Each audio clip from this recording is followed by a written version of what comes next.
For the thousands in attendance and the millions watching around the world, ladies and gentlemen,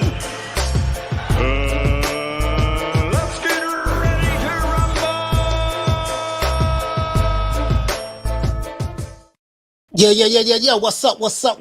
It's that boy, Coach Malachi Williams in the building. We back. New Minute Today USA Boxing. We are back. Today is a good day. The old boy feeling real good. You know what I mean? I had a little head cold yesterday, man. I shook that shit. You know what I mean, man? True player, man. That shit don't keep no true player down. You know what I mean? Bounce back. You know what I mean?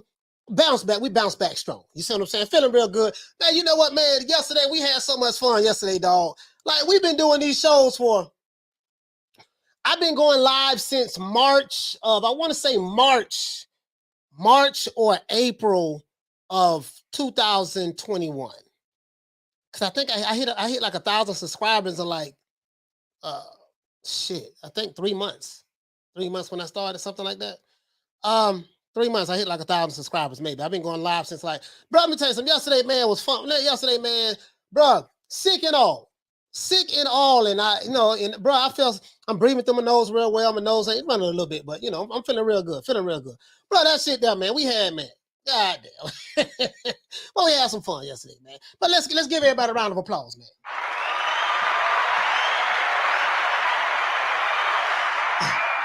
Give everybody a round of applause, man. Yes, sir. Everybody a round of applause, man. And let's do this here, man. I want to give everybody a salute in the chat. You know what I mean? We're gonna do this OJ the Juice Man style. Yeah, you know, man, listen, man. Whole lot of shit going on in boxing today. I see what's going on with the Tyson Fury, Dillian White news. Purse bid been pushed back again. Boy, the WBC, boy, what they got to say about Mauricio Suleiman and the WBC, they are consistent at being inconsistent. I give them that, right? You know what I mean? So, goddamn, boy. Woo! We're gonna talk about that there. You know what? It is what it is, man. And we're gonna get into this goddamn as you know, Mark Magsayo, he's been mandated this fast. He just won the belt yesterday, and today he got mandated to be fighting somebody else to defend this title. And you have these people let me write this down. These Gary Russell Jr., some of their the conspiracy theories YouTube channels out there, I believe that's what CB for now. BMTV. Those conspiracy theory guys, man, they didn't want them to have this and they had that. They fail to realize that when Gary Russell Jr. was the champion, the WBC allowed him to hold the belt for 2 years, fight once a year. They just throw all that out the window. These same people who all of a sudden conspiring against him now, yeah, they didn't want him to have this, they didn't want him to have that. The hell, they didn't have no problem with him holding the belt for 2 years. They didn't have no problem with him being the champion for 7 years or 7 years and fighting and having 6 fights in 7 years. These people went far and beyond to work with this guy. And he's with Al Heyman. Remember, Al Heyman is the black promoter who is the savior to the black fighters, right? It's amazing how some of these channels, they was pro PBC yesterday, and today, goddamn it, they slowly talking about PBC. I would like to think I had something to do with that. Because prior to me, it wasn't none of those guys were saying anything criticizing the PBC at all. But when the old boy come on the scene and I went to war with all of them, now it is what it is. But, the irony in that. But people do have a right to change their mind. They have a right to change their mind. Especially once I expose that PBC is a white company with a black face. You know what I mean? I'm the one to expose that. But anyway, let's get into this. Shout out to, let's do this OJ the Jew Man style. Shout out to everybody in the chat. Oh, let's recognize the ladies. You know how we do it. Shout out to the Queen Lisa Bales. Shout out to the Queen Misfit. Shout out to the Queen Bless 365. Shout out to the Queen Nick Rich. Shout out to the Queen Lady Shizan. Shout out to the Queen Arlette. Shout out to the Queen Bad Girl TKO. Shout out to Miss Sexy. Shout out to Monica Silva. Shout out to Deborah Booker. And shout out to the Queen of Green Eyes P. Really though, man. So let's go ahead and do this here, man. OJ the Jew Man style. Hey, let's switch it up a little bit. Shout out to my main man. Shout out to Rod Rib Shows. I say shout out to Real Life Living. Shout out to Tupac 13. Shout out to Charles N. Shout out to my main man Big Rod Ronald Finkley. Shout out to my main man Halim from the UK with the AK. Shout out to Jack Watatama. Shout out to Knockdown 305. Shout out to Two Matador. Shout out to James Burrell. Shout out to who else we got in the building, man? Oh, I got my main man Big Ron Ronald Finkley in the house. Shout out to my main man. Who else we got? Who else I see right here, man? Who else I see right? Oh, my brother Charlo. Salute, Charles. What? Shout out to man, Tony Kelly and the boys. What? Hey, that should be a rap name, bro. You should have an R, you should have like a rap name or R&B name, Tony Kelly and the boys. You know what I mean? I'm Tony Kelly. These are the boys. You see what I'm saying? You get on stage. You know what I mean? Do your thing, man. I'm giving you some free game now. Getting some free game. What? Shout out to Tupac 13. What? I say shout out to Carl Hansen. What? I say shout out to my main man James Burrell. Yeah. I say, well, let's do this here, man. Shout out to let's see. Shout out to who else we got in the building, man? Shout out to seeing some of the same names. Shout out to MLTG. Yeah. Really though, he said, "What the link read, baby?" That's something we've been saying that shit a long time. But that's a Florida slang now, man. I've been saying that. We've been saying that since I was like a teenager. That go way back, way back, since the 80s. Shout out to Knockdown 305. I got you already, fam. Who else we got in the building, man? God damn, I'm seeing the same names. Okay. Shout out to Alex Corona. What? I say shout out to Johnny Blaze. Yeah. I say shout out to who else we got in the building? Chin Smoke. What? I say shout out to Wizard Sleeve. What? I say shout out to Jay Styles. What? I say shout out to Graham Taylor. What? Shout out to Ali Muhammad. What? Shout out to who else we have in the building? Douglas Duran. What? Shout out to Carlos. Carlos, what the lick read, baby? What? Let's see what's happening, man. What's happening? Let's see. Shout out to my brother Smith and Wesson, man. What? Don't hurt nobody. Shout out to Charles Hanson. Shout out to Anthony Evelyn. He say salute to you, fam. What up, bro? What? Shout out to Ralph Reacts. What? I say shout out to Franklin Sherry. Ball squad forever. Oh, you still Franklin Sherry? What's going on, man? To this day. True. Represent Ball squad, huh? You gotta keep it alive. Keep it alive, baby. Shout out to Chick. What? I say shout out to who else we have in the building, man? I think that's everybody. I think I got everybody right. Yeah, it looks like I got everybody. I'm saying the same names. E-Money, shout out to E-Money, Trick Auto, shout out to Louise, shout out to Grimlock 13, 313, sorry about that. Shout out to Frankie and Moto. I think that's it. George H. And let's do this here, man. Let's do this. It's cold in the winter. What's going on, fam? Shout out to y'all, man. Hey, if you're new to the channel, please subscribe to the like button. Shout out to everyone who's listening to this podcast on Spotify as well as Amazon Music, as well as Twitter, Facebook, as well as, anywhere else. You see what I'm saying? Let's get into this. Gail Russell Jr., I have a request for you, sir. I really do have a request for you. Stop asking for an immediate rematch. Immediate means I want to fight you next. Now, we know that Gail Russell Jr. and Mark Magsayo is not fighting each other next. We know that. But prior to the announcement with Mark Magsayo being mandated, I want an immediate rematch. You know what I mean? Immediate rematch. Okay. Immediate rematch means you want to run it back real fast, quick, fast, in a hurry, right? Only problem is you don't fight quick, fast, in a hurry. You are probably was one of the most least inactive champions in the history of the sport of boxing, in the history. Let's see. So I don't know, and then you say you have an injury, a shoulder injury. I know because I have one myself. I have a shoulder injury myself. It's been here like 6 years. It's like I went and got x-rays on it. There's no torn ligaments in it, nothing like that. I went to a specialist and they had to shoot me with a needle this long from my back. They hit you here and it goes all the way to the front right here, right? They hit me with a needle. You know what I mean? It like a cortisone shot and it stopped the pain. Stopped the pain for like 4 or 5 weeks. I didn't feel anything. That's why I don't lift heavy weights anymore. You know what I mean? But but if he needs surgery, you ain't gonna run it right back anyways. So to me, all this shit is cap. You see what I'm saying? But stop asking for an immediate rematch if you are truly hurt. Now, if you get a immediate rematch like you wanted, then that means your ass wasn't hurt. That means you just got your ass whooped using that faking playing possum. But I want to believe that you say you have a torn ligament. We're going to see, right? Now, Gary Russell Jr. and some of his most loyal fans are highly upset. Blue Blood Sports TV, BFTV, are highly upset, right? Because they feel that Gary Russell Jr. was robbed, without a pistol. That's what they say, right? Now, they are upset again because they heard that Mark Magsayo, who is the new WBC Featherweight Champion of the world, has been mandated by WBC Mauricio Sulaiman to defend his title against Mexico's very own Rey Vargas, right? So they're upset about that, right? They're mad at an opossum. They're mad at an opossum trapped in the cage. You right? You see what I'm saying? Now, Why some of these fans are upset, I have no idea. As a matter of fact, let me get the super chat out of the way, man. Shout out to Jay Styles for dropping that quarter of a Bizam dub on your boy. Hey, Leroy. Super chat received.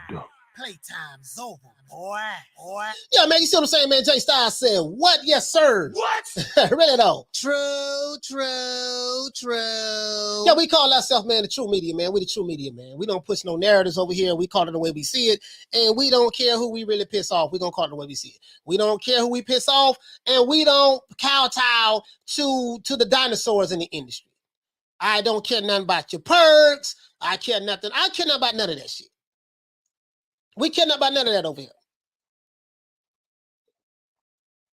We care nothing about none of that over here. All we care about is sport of boxing. And I understand boxing is WWE. I understand it very well now. It's very WWE. I understand it very well, more so now than I ever did in my life. But that's neither here nor there. Now, some of these fanboys, I don't understand why some of these fanboys are upset. I have no idea. When it comes to the business of boxing, Gary Russell Jr. has been known to make some questionable moves, right? That's his own business. I care nothing about that. You know, for one, he doesn't like to fight. He doesn't like to fight a lot. He does a whole lot of calling people out, but he don't do no whole lot of fighting, right? You know what I mean? Gary Russell Jr. must have $100 million at home. He don't need to fight.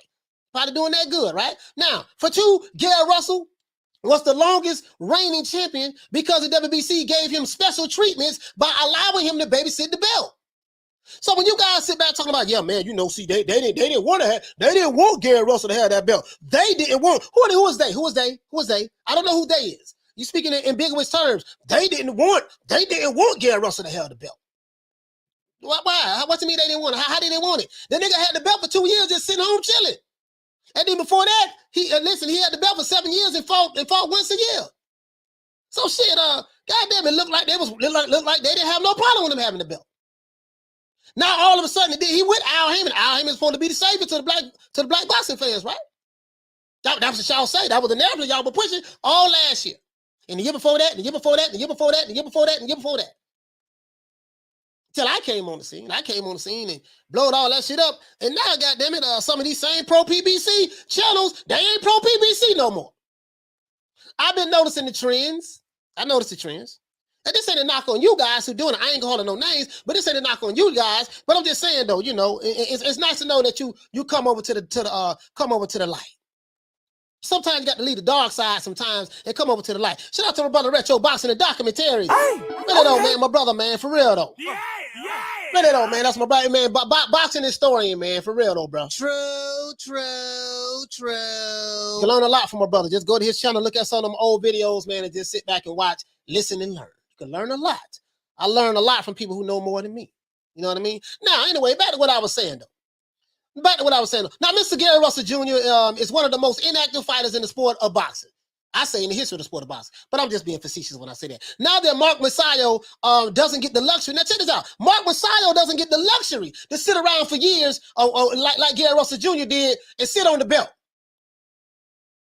The system was to get Gary Russell, man. They didn't want him to have the belt. Goddamn, but Mark Magsayo just won the belt yesterday. He got mandated to fight somebody else today. But they ain't never do that with Gary Russell Jr. So I don't understand what y'all see. You niggas playing this victim shit again. You're playing this victim shit again. Yeah, man. See, this what's going on, man. They don't want us. See, they ain't want him to have the belt. Nigga, please, the man had the belt for 30 years. The man was just home chilling for 2 years. Y'all gonna ignore all that shit.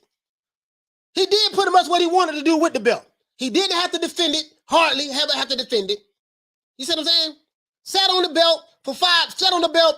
Listen, he sat on the belt for 5 years, fighting once a year. And then he went 2 years without fighting. WBC ain't said nothing about stripping them. Al Heyman ain't put no pressure on them. None of that. Oh, Mr. Gary Russell, let's go on. See, y'all kill me. Y'all pick and choose when y'all want to play the victim. Like Gary Russell ain't no goddamn victim. Ain't nobody, it wasn't no conspiracy against him. I'm just saying that. I mean, that's just how I feel about it. That's just how I feel about it. You see what I'm saying? So it is what it is, man. Anyways, now Mr. Gary Russell Jr., you know what I mean? Now, as I said before, Mark Magsayo has to defend his title. He he's been ordered to fight somebody. I'm going to show y'all who that is. You probably already know anyways. You see what I'm saying? He don't get an opportunity to babysit the belt like Gary Russell Jr. did. Why? The reason why I'm saying why, check this out.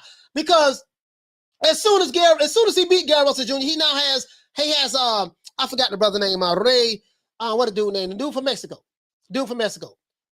Rey Vargas. He has to fight this guy already, right? Man just won the belt 2 days ago, and the third day he been ordered to fight. Now, I ain't capping for him. Shit, it is what it is. I prefer it to be that way. This is how I prefer it to be. I prefer that, hey, as soon as the guy win the belt, win the title, whatever the case may be, give him a little bit of time. Like they haven't mandated George Kambosos to fight no goddamn body. George Kambosos won the belt from Teofimo Lopez, and now he's starting to act like Teofimo Lopez. How Teofimo was when he had the belt. A little bit. And I understand that. He was nobody. He was at the bottom of the barrel. He was nobody. He was a bum fighter. And didn't nobody know who he was. You see what I'm saying? And now he don't came up on the belts. You don't hear, so you ain't hear nothing about, we're going to mandate him to do this and this and this. He got a WBC, he got the French fries belt. You know what I mean? But you get what I'm saying, though. He haven't been mandated by nobody. But let's continue, though. So, now, this is what I want to ask you guys. So what do they think? What did they think Mark Magsayo is supposed to do? You said you got a torn rotator cuff. You said you got a torn rotator cuff or a torn tendon in your shoulder. So what is he supposed to do? Sit around and chill and shang-a-lang? I'm going to just shang-a-lang over here, dog, and just chill. What you doing, dog? Well, I can fight to make me some money, but I don't want to make no money. I'm going to just sit around and shang-a-lang and wait on Gary Russell to come back because he said he wanted to run it back immediately. So what he do? He had a home in D.C. He went on here and got shoulder surgery. That's going to take about 6, 7, 8 months before he can start working on the shoulder. Then after he work on the shoulder, after he get cleared to get back into physical activity, that's going to take him another 6 months to a year to get back in the ring. Cause he one year and a half, every year and a half fighting ass nigga. So once he get in the ring, then, I fight him and I'm sitting around here, I probably done lost my belt cause I don't got stripped. Waiting on this guy. You see what I'm saying? And this ain't no shade. This ain't no me attacking. You're attacking the brother, man. This ain't got nothing me attacking the brother, man. I'm calling the truth. So when y'all hear the truth, y'all want to make shit racial and be victims and say all this crazy shit, but I ain't on all that sucker shit to me. You see what I'm saying? Now, so what is Mark Magsayo supposed to do? Just sit around and wait? Hell to the no. You see what I'm saying? You made your bed, Gary Russell Jr. not lay in it. Maybe now you would decide to become more active and stop sitting around waiting on the PBC island. Because that's what you've been waiting on, the PBC island, sitting over there, right? Sitting over there on the PBC island. And I know that a lot of these guys, they love the PBC. Now they talking about the PBC now. I wonder why. God damn, that PBC was your boo yesterday. Now y'all ain't booed up with him no more. I ain't gonna say no names. You know what I mean? Now that Mark Magsayo is the new champion, now whether you like it or not, you see what I'm saying? And I doubt that he's gonna sit around, and just sit around and wait forever for Gary Russell Jr. to come back. He's not gonna do that. That man got to fight. He got a family to feed. Whether he win, lose, or draw, he can't sit back and wait on the guy who don't fight any goddamn ways, right? But this is what I gotta say to Gary Russell Jr. If you're hurt, focus on getting surgery and rehab your shoulder. Stop faking like you want an immediate rematch when you know goddamn well that you can't happen. That shit can't happen. You know that shit can't. You see what I'm saying? Now, if anyone believes that Gary Russell Jr. should fight immediately, then let's see him get back into the ring this year and fight someone else so he can get paid. If he's so anxious to get back in the ring and fight, okay, cool. You ain't gonna fight this dude because he been mandated to fight Rey Vargas. Go ahead and get back in the ring and fight somebody else so you can make you some money. I'm pretty sure we ain't gonna see him fight no more this year. Pretty sure we won't. So that proves that shit just capped now.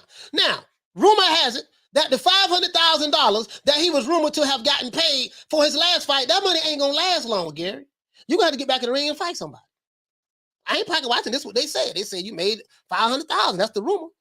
They say you made $500,000. They say Al Heyman paid you $500,000. That's what they say, right? I ain't got no, that's what they say. I ain't got no receipts on that and nothing. I'm just saying that's what they say, right? Now, a question I want to ask the chat. Do you guys, do you think that Gary Russell Jr. is serious about wanting an immediate rematch with an injured shoulder? With an injured shoulder. And if you do think he's serious, okay, then he should be ready to get back in the ring and fight somebody else in the next 3-4 months, right? I want to hear from you. I want to hear from you. I really want to hear from you. You see what I'm saying? Now, or do you guys think that this shit is just capped and that Mark Magsayo shouldn't sit around and wait forever, wait around for an inactive fighter like Gary Russell Jr., who only fights once a year, once every 18 months. In his last fight, he just came off a 2-year layoff. Let's get into this, man. Let's go to the chat. Let's go to the chat. What's going on, man? Let's see what's going on. My brother. Ain't nobody coming to see you, Otis. Let's see, man. He said Gary had that belt for 30 years, man. 30 years, man, had the belt. And then this one get me, though. This one get me. You got some, I like to call Sir Capalots. Oh man, they didn't want to see. They always say they. You notice? Yeah, they don't want to. Yeah, well, anytime somebody tell you they don't want to see. They ain't want to see Gary Russell have that belt. Who is they, sir? Who is they? Be more specific. Who is they? I want to know who the hell is they, right? You see what I'm saying? Wow, Tune is here. Tune, I ain't seen you since 1972. He said Gary overrated, bro. Sorry, dude lost his step up against Loma. Fought a bomb every couple of years. Now it's over. Yeah, it is what it is. If you're new to the channel, please subscribe, hit the like button. If you're new to the channel, please subscribe, hit the like button. We got over 200 people, and we got over 200 people. We need over 200 likes. We need 200 likes for me to open up the phone lines. You see what I'm saying? I'm just saying, the shit don't make no sense. Shout out to the Queen Misfit. What you say, Queen? Shout out to the Queen Misfit, man. Misfit, hold on. Misfit, what you say? She say, Gary just capping, like you said. He know he can't get back in there and now still injured. Exactly. Ain't nobody, listen, the same channels that's capping, talking about, yeah, man, it's a conspiracy against Gary. They ain't want him to have the belt. You know what I mean? And, they conspired against him. And now he can't even get no immediate rematch. He can't get no immediate rematch anyways, fool. The man said he got a torn tendon in his shoulder. Are you slow or are you stupid?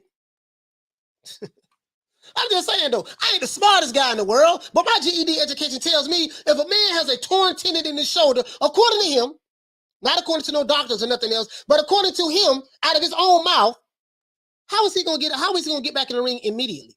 And if you know what the definition of the word immediately means, and I don't want to hear no shit about, no, they can make the fight. They can, sign a contract to have an immediate rematch, but had a fight later on down in the year, like November, December. So what the hell is Mark Magsayo supposed to do? I'm just going to sit around shang-a-lang, you know what I mean, roll the dice and wait till December. That man probably want to fight two, three more times this year so he can make him some money to feed his family.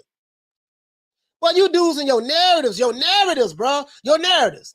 I blow you up, though, because I blow you guys' narratives up because it's very easy for me to do that. The reason why I blow your narratives up so easily is because you operate from the same playbook. You operate from the victimhood mentality playbook. Always want to make somebody a victim. Oh, man, they conspired against him. Oh, man, this nigga over there cooning, and he over there, he don't want to go along with the program, Nicole. No, I ain't going to go along with the program, Nicole. No, I did not know how to go along with the program or the code. I did. And y'all guys know me. I'm opening up the phone lines. Anybody detractors who don't like me, think I'm a cool Uncle Tom sellout, who thinks that I'm a clout chasing, whatever the case may be, you can always feel free to call me. The phone line will be open. I want to talk to you. I say this every day, but they never call. Never in their life, they never call. Why? I have no idea. Got a whole lot of shit to say in the chat, though. They have a whole lot of shit. Oh, shout out to my main man, Mark. Shout out to Smith and West in the building, too, man. Pugilism, what's going on, fam? Heavy lefty. What's happening, man? They're asking him. You know what it is, You know, man, but I'm just saying, though. I'm going to go my brother Retro, man. He say them saying the system is against him. It's like the dime bag. It's like the dime bag dope man. He said like the dime bag dope man saying the feds are looking for the land of the feds ain't looking for you for selling that. Hey, bro, you hit the nail right on the head too. The feds ain't looking for you selling dimes, man. You got you old Nick Sacks selling ass nigga. Nigga selling Nick Sacks. You selling Nick Sacks, dog. Dog, you selling Nick Sacks. You selling Nick Sacks, dog. And you talking about you pushing weight, man. They at me, man. They at me. Man, they at me, man. Man, they at me, man, dog. Dog, they at me. Wait, what you got caught with? Man, I got caught with 2 Nick Sacks in my pocket, man. Somebody told him. Oh, Nick Sacks selling ass nigga. Hey, man. Hey, shout out to the Queen Misfit. She said he ain't gonna sit around, get a ring when I was waiting on Gary to do something. He ain't done it years ago. Exactly. Come on, man. Come on, that's all I'm saying. Oh, Nick Sacks selling ass nigga. I'm pushing weight, dog. What you need, dog? What you need? Yeah, man, let me get by the zip, man. Let me get by the zip, 2-3 zip. I ain't got no 2-3 zip, but I got this Nick Sack, right? I got a fat Nick Sack for you. I don't want no damn Nick Sack. I'm trying to get some of the stickiest of the engine. I don't want no goddamn Nick Sack. What am I do with that? Hey, what I'm telling you, boy, they be killing me, boy. They be killing me, boy. Boy, they be killing me with this shit there, man. That's all I'm saying, though. That's all I'm saying. That's all I'm saying, man. That's all I'm saying. Shit, man, I mean, listen, man, I like Gary Russell Jr., man, I do. I like him. He's a good fighter. But no one is above reproach. No one is above reproach.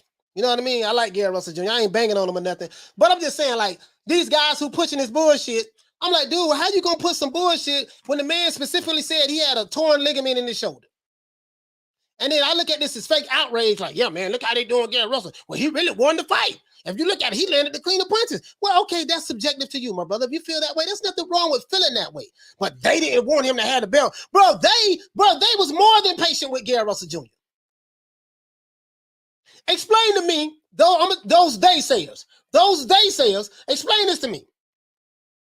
How can a guy be a champion for 7 years, defend the title 6 times, fight once a year for the first 5 years, and then take a 2-year layoff and come back and fight again? Bro, they was more than patient with him. If they was against him, they would have been like, okay, look here, man, we're going to mandate you to fight somebody again in 6 months, and then we're going to mandate you to fight somebody again in 6 months. Nah, you ain't going to sit around and babysit the belt. Oh, you finna go home and chill for 2 years? Okay, we're going to let you go home and chill for 2 years. We know you're going through some things in your life. You know what I mean? Go ahead. You know, bro, why they let him do all that shit? Explain that to me.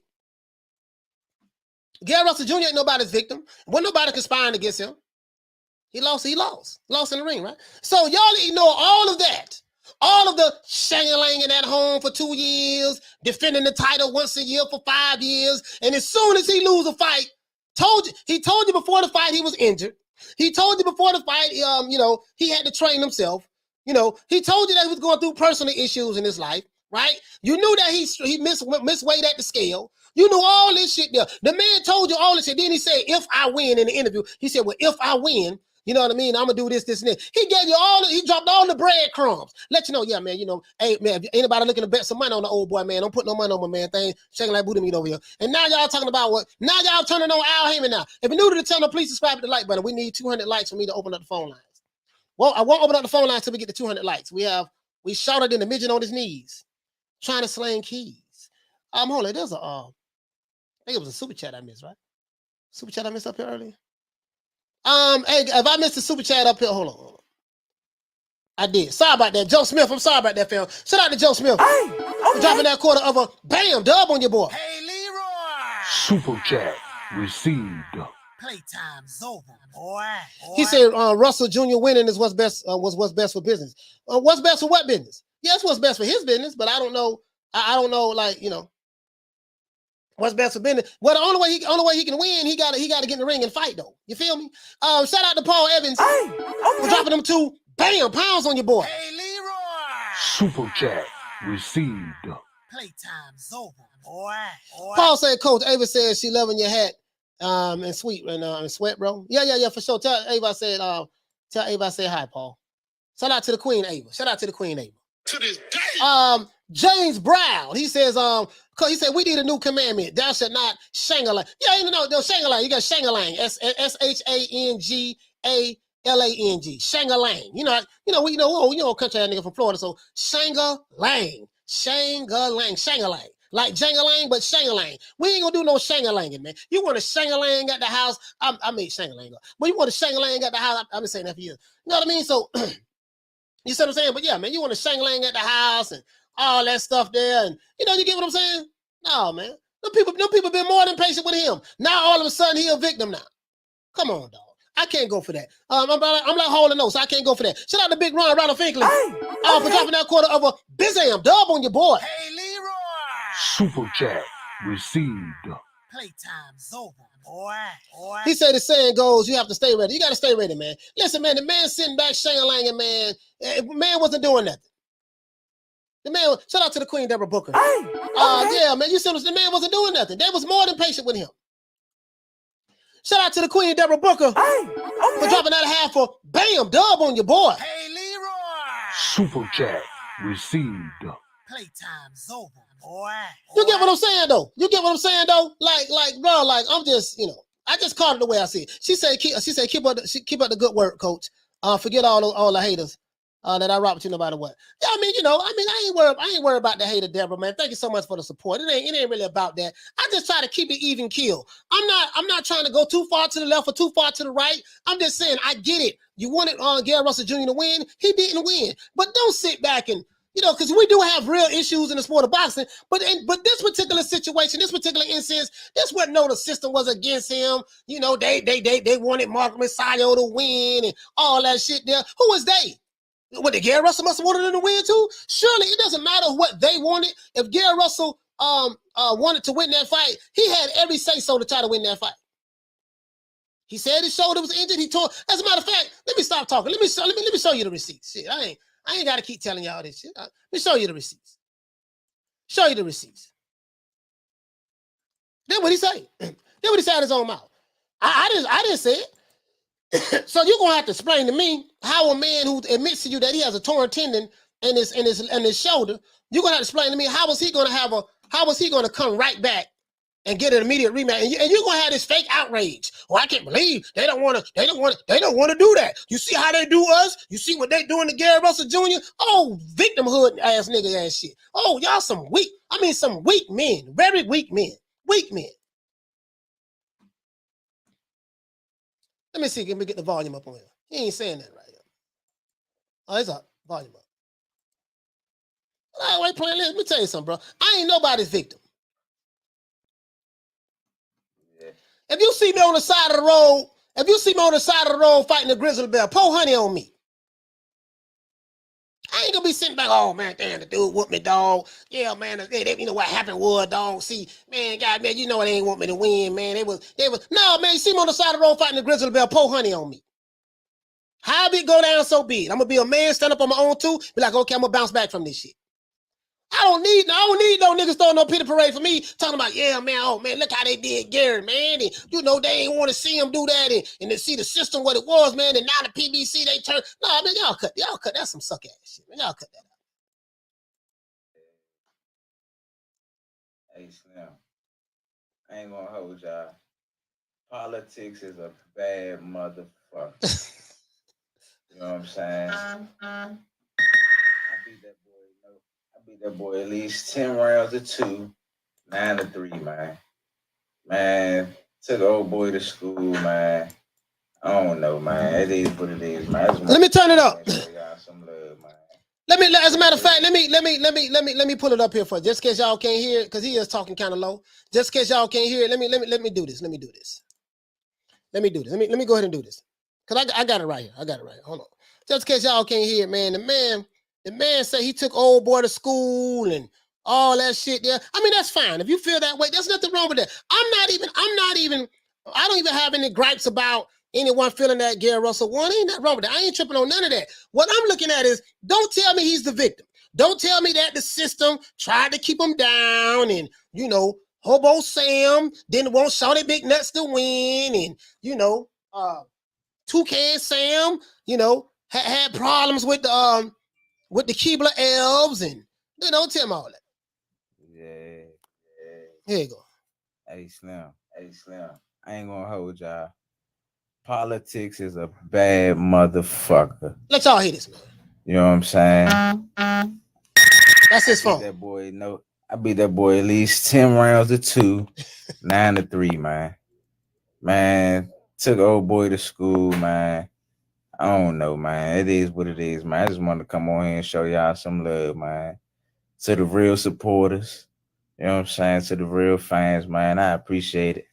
Y'all seen what it was, man. They been trying to get a nigga out the way, I guess. I don't know. See, there you go. But it is what there it you go. is, man. They. Who is they? Who is that, Gary? Man, I appreciate y'all. You know what I'm saying? I'm a true dog at the end of the day, though. I been fucked my arm up like 2 weeks before the camp. You know what I'm saying? We put the work in, still fought, and to be honest with you, I outclassed them, outschooled them, outboxed them with one motherfucking arm, man. One arm, I got a whole torn tendon in my shit, man. This shit mean, man. Torn tendon in this. To the fans, I appreciate the love, appreciate the support. I know what time it is, man. Stay tuned, man. Stay tuned for what? Stay tuned. Appreciate y'all, man. Stay tuned for what? I like Gary Russell Jr., man, but this some bullshit. What? Stay tuned to what? What we gonna stay tuned to? Shit, we stayed tuned for 2 years waiting on you to come back. You ain't come back. And then before that, we had to wait once a year to see you fight. Stay tuned for what? What we staying tuned for? You just said you had a torn leg. He said he had torn tendons in his shoulder.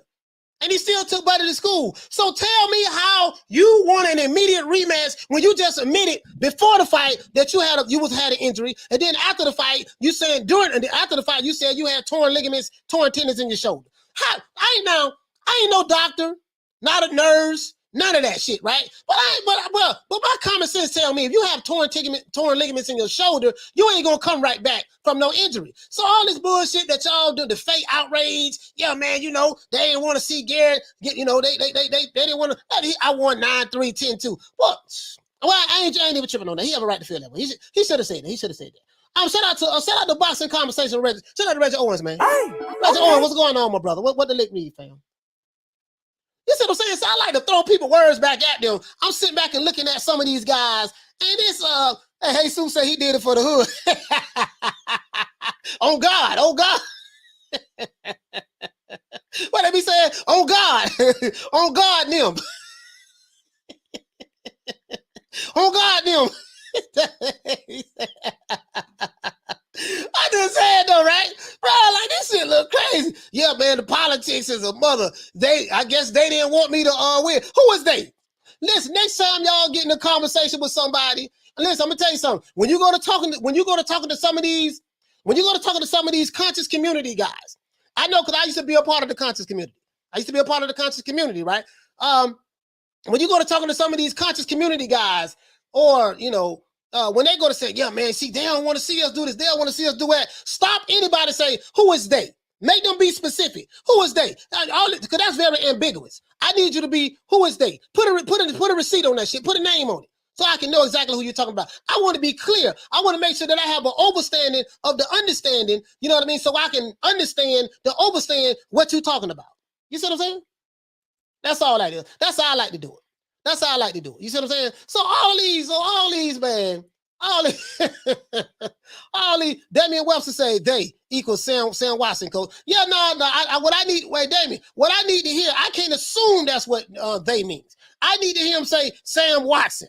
See, what happens is, then we'll be sitting back, hey, Damian, then we'll be sitting back trying to figure it out. What I think he mean is, he could be talking about Hobo Sam down the street, my homeboy Shawty Big Nuts. He could be talking about anybody, or Chico Slim, or we don't know who he's talking about. You got to be direct. Bro. That's the way I was trained. When I was in the Nation of Islam, when I was a lieutenant, I was trained. I need specifics. We don't deal with ambiguous conversations. Be direct. Yeah, man, what I did, brother, was I went over here, man. I went over there. Over when you say over there, where's over there, brother? Where's over there? Oh, I went to this particular apartment complex. Okay, cool. All right, cool. Because I don't want to assume anything. Right? So anyway, he says Gary Russell needs a new trainer. He should have talked to T. Diddy. Man, T. Diddy gonna get Gary Russell killed. Hey, T. Diddy gonna get Gary Russell killed, man. You know what I mean? T. Diddy gonna get Gary Russell killed. Two says neither was Loma. Hey, you feel me? I'm just saying though. What the system where but I hate that victimhood shit, dog. Because listen, I am a grown ass man. I ain't nobody's victim. You ain't gonna see me throwing no pity parade. Oh man, it's just they don't want to see. They don't want to see. Yeah, man. No, man. If it's something I want, I'm gonna get it. Especially if I'm a fighter, man, boy, hush. You know what I mean? Too much nigga explaining, man. I ain't got time for that shit. He say, shout that big nuts, shout it. No, you gotta spell shout that big nuts, SHAWTY, shout it. Shout that big nuts. You know what I mean? Shout that big nuts, man. Hey, look here, man. Shout that big nuts, shout that big nuts got a fight coming up with Tank. But dog, shout that big nuts. I'm putting the whole house on my dog. He said, hey, coach, this man has not been the same since he lost to Lomachenko. No said. Shout out to Almighty for dropping that quarter over. Bam, dub on your boy. Hey, Leroy. Super chat received. Playtime's over, boy. He said, hey, coach, this man, he's not been in the question. Yeah, man. He said the Nation of Islam. That's exactly what it is. The Nation of Islam. The Nation of Islam. Yes, yeah. You hit the nail right on the head, bro. We used to say that too. Islam, his interpretation. You know what I mean? I'm just saying though, if you got a torn ligaments in your shoulder, you need surgery. So let's continue. Shout out to my main man Chick. We're dropping that half for bam dub on your boy. Hey, Leroy. Super chat received. Playtime's over, boy. He said Russell started to sound like on the Black Knight on Mount Python after getting his arm chopped off. Ain't nothing but a flesh wound. I'll fight you with both my hands tied behind my back. Hey man, hey listen man, that's all I'm saying man. Hey man, if you're new to the channel, please subscribe to the like button. If you're old to the channel, hit the like button as well. We got less than 200 likes, and we need 200. 200 is the threshold for us to open up the phone lines. Yeah, shout out to my brother Smith and West. Deborah Brooker, what you say, Queen? She said you have to remember Gary Russell, his family into that militant lifestyle. So I'm not surprised that he thinks the way you saw. Yeah. And I know, because I was raised into the militant lifestyle as well. Well, for my mom. My mom was very militant. Listen, I haven't met a person that was more militant than my mother outside of Dr. In RIP to my mother and RIP to Dr. Khalid Muhammad. Outside of Dr. Khalid Muhammad. Dr. Khalid Muhammad, that was the most militant person I ever seen in my life. Him and my mother. So, like, bro, I'm like, you know, that dude there, man. I'm just saying. So, yeah, so I get that. See, Deborah, that's why I'm so qualified to attack it, though. I'm so qualified to attack it. And the people who call me the names and stuff, it doesn't bother me because I know that that's not me. That's one, and then two, I know that I could defend myself very well. I can defend myself very well. I'm a very sharp individual, self-educated guy. You know what I mean? And I know a lot of shit. I know a lot of shit. You know what I mean? I know a lot of shit. So I can defend me very well. But I understand the mentality and the mindset. I get. I care nothing about these. I care nothing about these fake these so-called conscious niggas. Care nothing about them. I don't. I body them niggas. Because I come from that background. Care nothing about them. Care nothing about how they feel about me. That shit. Because that shit pseudo, they practice a lot of pseudoscience anyway. They pseudo as hell. Pseudo as hell. Care nothing about the pseudos. Care nothing about the pseudoscience religions. If you're new to the channel, please subscribe, hit the like button, hit the like button for the old boy. Let's see, man. Yeah, for real though. Hey, check this out. So the reason why I showed y'all the video, Gary Russell said that what? He had torn ligaments in his arm, right? It's his shoulder. Okay, now where am I going at now? I'm building my case right now. So when I go here, my favorite guy, this guy right here can't stand my guts. He can't stand my guts. So let's fuck with him. Let's see. This guy right here, Gary Russell Jr. exposes Al Heyman and the PBC. Question mark. But then he talks about that shit. Forced to fight injured. So Gary Russell Jr. was forced to fight injured. Let me get this straight. A guy who's militant, pro-black, this, that, yada, yada, yada, yada. You a god, you know, because we talk that you're a god, you know what I mean? And, you know, yada, and this and that. He was forced to fight. If he was forced to fight, who forced him? The black man, Al Heyman? Remember, these guys was capping for Al Heyman for a long time. But now they ain't capping so much for him no more. I wonder why. Gary Russell Jr. exposes Al Heyman and the PBC? Question mark. That's a curiosity headline. Forced to fight injured. Another part of the curiosity headline. Asked to drop belts. Say source. And then he gonna say source. Check this out. I told you this is bullshit. Hello. What did I tell you? When they say sources say. And they don't put a receipt to that source, they say, you know it's some bullshit. These niggas is making this shit up again. Say, if you're new to the channel, please subscribe to the like button. Sources say. Who is the source? Don't worry about it. Just sources say. Nigga, you sourcing yourself. So let's go over here. So let's I'm gonna let you hear this. I'm gonna let you hear this. That's at the 3-1 something mark. Okay. Turn this up. Let's see what this fool got to say.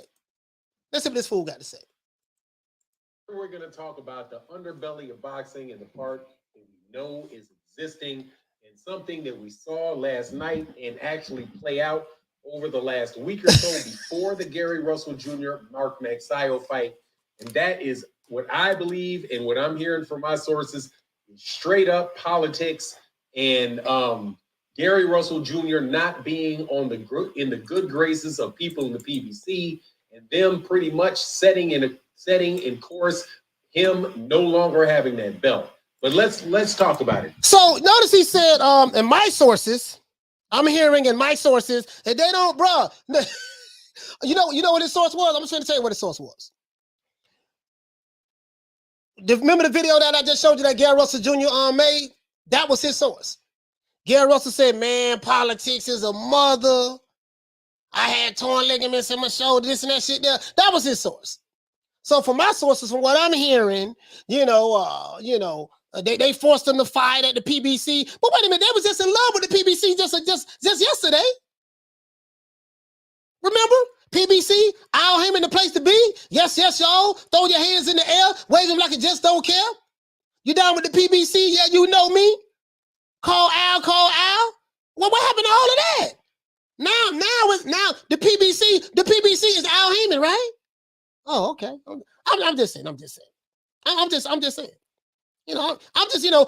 I said before, if you didn't have a double standard, you would not have a standard at all. Double standards, right? And this ain't no shade. I ain't throwing no shade at you, baby boy. I ain't throwing no shade at you. I'm just saying, I just call it the way I see it, though. I call it the way I see it. That's all. All this is a bunch of bullshit. You making Gary Russell Jr. look weak. And he making himself look weak by coming, oh, yeah, y'all know politics, this and that. And there is politics in the sport of boxing. There is racism in the sport of boxing. There's all of those things in the sport of boxing. But what do I say? Everything, you can't paint everything with the same brush when you don't get your way. How are you going to ignore the fact that this dude had the belt for 7 years and he fought 6 times in 7 years? And he came off a 2-year layoff and was not even forced to give up the belt, or he would have been stripped. Well, if he would have said he had an injury, guess what? If he would have said he had an injury, got a doctor's note or something showing he had an injury, he wouldn't have been stripped. But that's neither here nor there. But you got to push the narrative. I get it. I understand. Oh, shout out to Retro. He said, I don't believe his sources. The fighters don't even know what's going on half the time. Yeah, they don't. They don't know what's going on half the time. I'm just saying, though, I got to call it the way I see it, though, blood. I just got to call it the way I see it. Like, bro, dude, I'm not the smartest guy in the world, right? But this guy who's supposed to be, the fake ass Manny Pacquiao, the fake new Manny Pacquiao, Mark Magsayo. Oh, I'm gonna have some fans from the Philippines attacking me about that. I can't believe he said something about Manny. Let's attack him. Listen. I ain't really go through none of the pack tars yet. I want that pack tar smoke though. I definitely want that smoke from y'all. I hope I say something one day and do a show and piss y'all off so much that y'all just come over here and attack me. I really do. I love the attacks. I really do. I feed off the attacks. It gives me energy, gives me life. Let's see. Shout out to Mustafa Malik. For dropping that $2. Bam! Super chat on your boy. Hey, Leroy. Super chat received. Playtime's over, boy. Mustafa says, and they called him the longest reigning champ. Yeah, he was the longest reigning champ because he wasn't fighting no goddamn body. The same people, the same that they talking about, the politics, the powers that be, they allowed you to be the longest champion in boxing. They allowed you to be that longest reigning champion in the featherweight division. They let you fight when you wanted to fight, and when you didn't want to fight, you didn't have to fight. What are you complaining about? I don't get it. I don't get it. Oh man. Yeah, I don't get it. Let's see. Let's see what's going on in the chat. This dude say hostage situation with the belts. Gary, that dude who turns into a bomb, and the neighbors in the neighborhood be like, he was a legend in his day. It's shit crazy, man. Shit crazy, man. Smith and West says, Manny fans will know the F out of me. They definitely gonna pull up, coach. Yeah, I want all that smoke, bro. I want it from all the fanboys, the Fury fanboys, the Pac-Man fanboys, the Mayweather fanboys, the Davis fanboys, the Canelo fanboys. Bro, I want all of the fanboys. I love them fanboys, bro. I love them. And they love me too. You know what I mean? They don't ever call, but I had one. At least I had one guy. We did get one fanboy call from Ireland. He did call. He had some nuts. He called in. Giovanni said, "Damn, coach, I'm coming with the receipts. And you can't do that to him, coach. They wanted Russell stripped because he beat too many people. He was unstoppable. Okay, yeah, too many shit. I can't tell. You know, man wouldn't fight nobody. You know, he wouldn't fight. He was hardly fighting. And I like Gary Russell Jr. I like Gary Russell Jr. But he was hardly fighting. I mean, I can't cap for that. He was hardly fighting, bro. He lost. Wasn't no goddamn conspiracy against him. Let's go over here and look at my other brother. What's up, YouTube? It's your boy. It's your boy. Now, my boy, he said Mark Magsayo to get Leo Santa Cruz or Rey Vargas or the next fight. Gary Russell froze out. How was he froze out? And then in this video, let's see what it's your boy. Listen, you know, I can only listen to his voice for like 10 seconds because I damn near go to sleep. But that's okay. Let's see what it's your boy got to say. Wins, no loss, no draws. 22 wins by way of knockout. 31 years of age, 5'10.5" with a 70-inch armage. Okay. So with that said, Rey Vargas, he even became Gary Russell's mandatory challenger. Want you to hear this. So with that said, you know, it was expected to see Rey Vargas versus Gary Russell Jr. But that fight never came to fruition. He was his mandatory. And then out of the blue, it was being announced that Gary Russell Jr. was going to fight legendary 8 division world champion, iconic Filipino superstar boxer Manny Pacquiao protege and fighter in Mark Magsayo. Okay, Filipino superstar boxer and Manny Pacquiao, his star Filipino boxer Mark Magsayo was going to be the fight for. I can't hear no more, man. I can't hear no more. I can't hear no more. I can't do it, dog.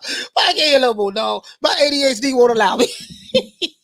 My ADHD won't allow me, dog. I can only hear a little bit at a time. I got much love for the brother Blue. Much love. Salute the Blue, man. Much love for the Blue. You know what I mean? So, you know, my detractors hate me. I love getting on their nerves. Listen, my detractors hate me, but I love getting on their nerves. Boy, I enjoy this shit because I enjoy this. I enjoy this shit. I really do. I really do. Best thing we did was start accepting phone calls. That's the best thing we did over here. Start accepting phone calls. You see what I'm saying? I'm telling you, man. ADD says that did Al prevent Gary Jr. torn surgery to last 2 years? Yeah, maybe they did. Maybe the sources say, you know, they didn't allow him to get the surgery for 2 years. You know what I mean? They allowed him to keep the belt for 7 years. They allowed him to have a 2-year layoff. You know, it was a conspiracy. It was a conspiracy. It was a conspiracy. You know what I mean? It was a conspiracy. Deuce Trey says he talks in circles and for 30 minutes to tell you something he should have said 2 minutes. Hey, he got a lower fan base. I ain't gonna lie to him. They got a lower fan base. Blue getting that money over there. Shout out to you know, as a matter of fact, if you're new to the channel, please subscribe to the like button. If you're old to the channel, hit the like button. We got over 300 people in the chat. We have less than 200 likes. So we got to get the likes up so I can open up the phone lines because I want to hear from these guys. I do. You know me. I want all the smoke. Cigar smoke, cigarette smoke. I don't smoke cigarette. Cigar smoke, cigarette smoke, weed smoke, vape smoke. What is it? Hookah smoke. Well, whatever. I want all the smoke. You know, forest fire smoke, whatever. Don't matter to me. Shit. And I'm battle tested. Shout out to the King Rank Champ. For dropping that quarter of a bam dub on your boy. Hey, Leroy. Super chat received. Playtime's over, boy. He said, why you do him like that? Hey, man, it is what it is, man. It is what it is. It is what it is, man. God damn. I just got to call it the way I see it. You know, the way I see it. You see what I'm saying? Let's see what the people say, though. Now, that's something I didn't do. We didn't go down to see. We didn't go down and see the people. This is, hold on. Let me go down and see the people. So, this guy's saying, interesting how Leo never fought Gary Russell, but now all of a sudden, he's ordered to fight Magsayo. LOL, boxing, as we know it, is dead. But this is the crazy part about it. Leo Santa Cruz fights, he's a PBC fighter. Al Heyman is the boss, right? Y'all love Al Heyman, right? Once upon a time. Y'all called Terrence Crawford, top ranked Toby. He's supposed to came to PBC. PBC is the place to be. Young MC, bust the move. Remember all that shit though? Now you niggas talking about the PBC. Make your mind up. Is you or is you ain't Al's baby? Come on, man. God damn, y'all do this. Oh boy, if y'all didn't have a double standard, you wouldn't have a standard at all. Shout out to Mr. Calderon for dropping that $2. Bam! Super chat on your boy. Hey, Leroy. Super chat received. Playtime's over, boy. He say sources say blue is full of oh man, yes sir, man. What the lick read, baby? I'm just saying though, man. Listen, man. I got to call it the way I see it. I got to call it the way I see it. So let me know. We moved on over here, man. This guy right here. He said, well, Gary Russell is injured, so let Magsayo take another fight, and when Gary is ready, give him the rematch. Exactly. If the man is injured, why you crying about, oh man, he can't get no rematch. The system holding him down. That's what they doing. PBC, they doing this and that. The nigga injured anyways. He can't fight him anyways because he's injured. You said right here, you listen, you can't have it both ways. Wait, hold on.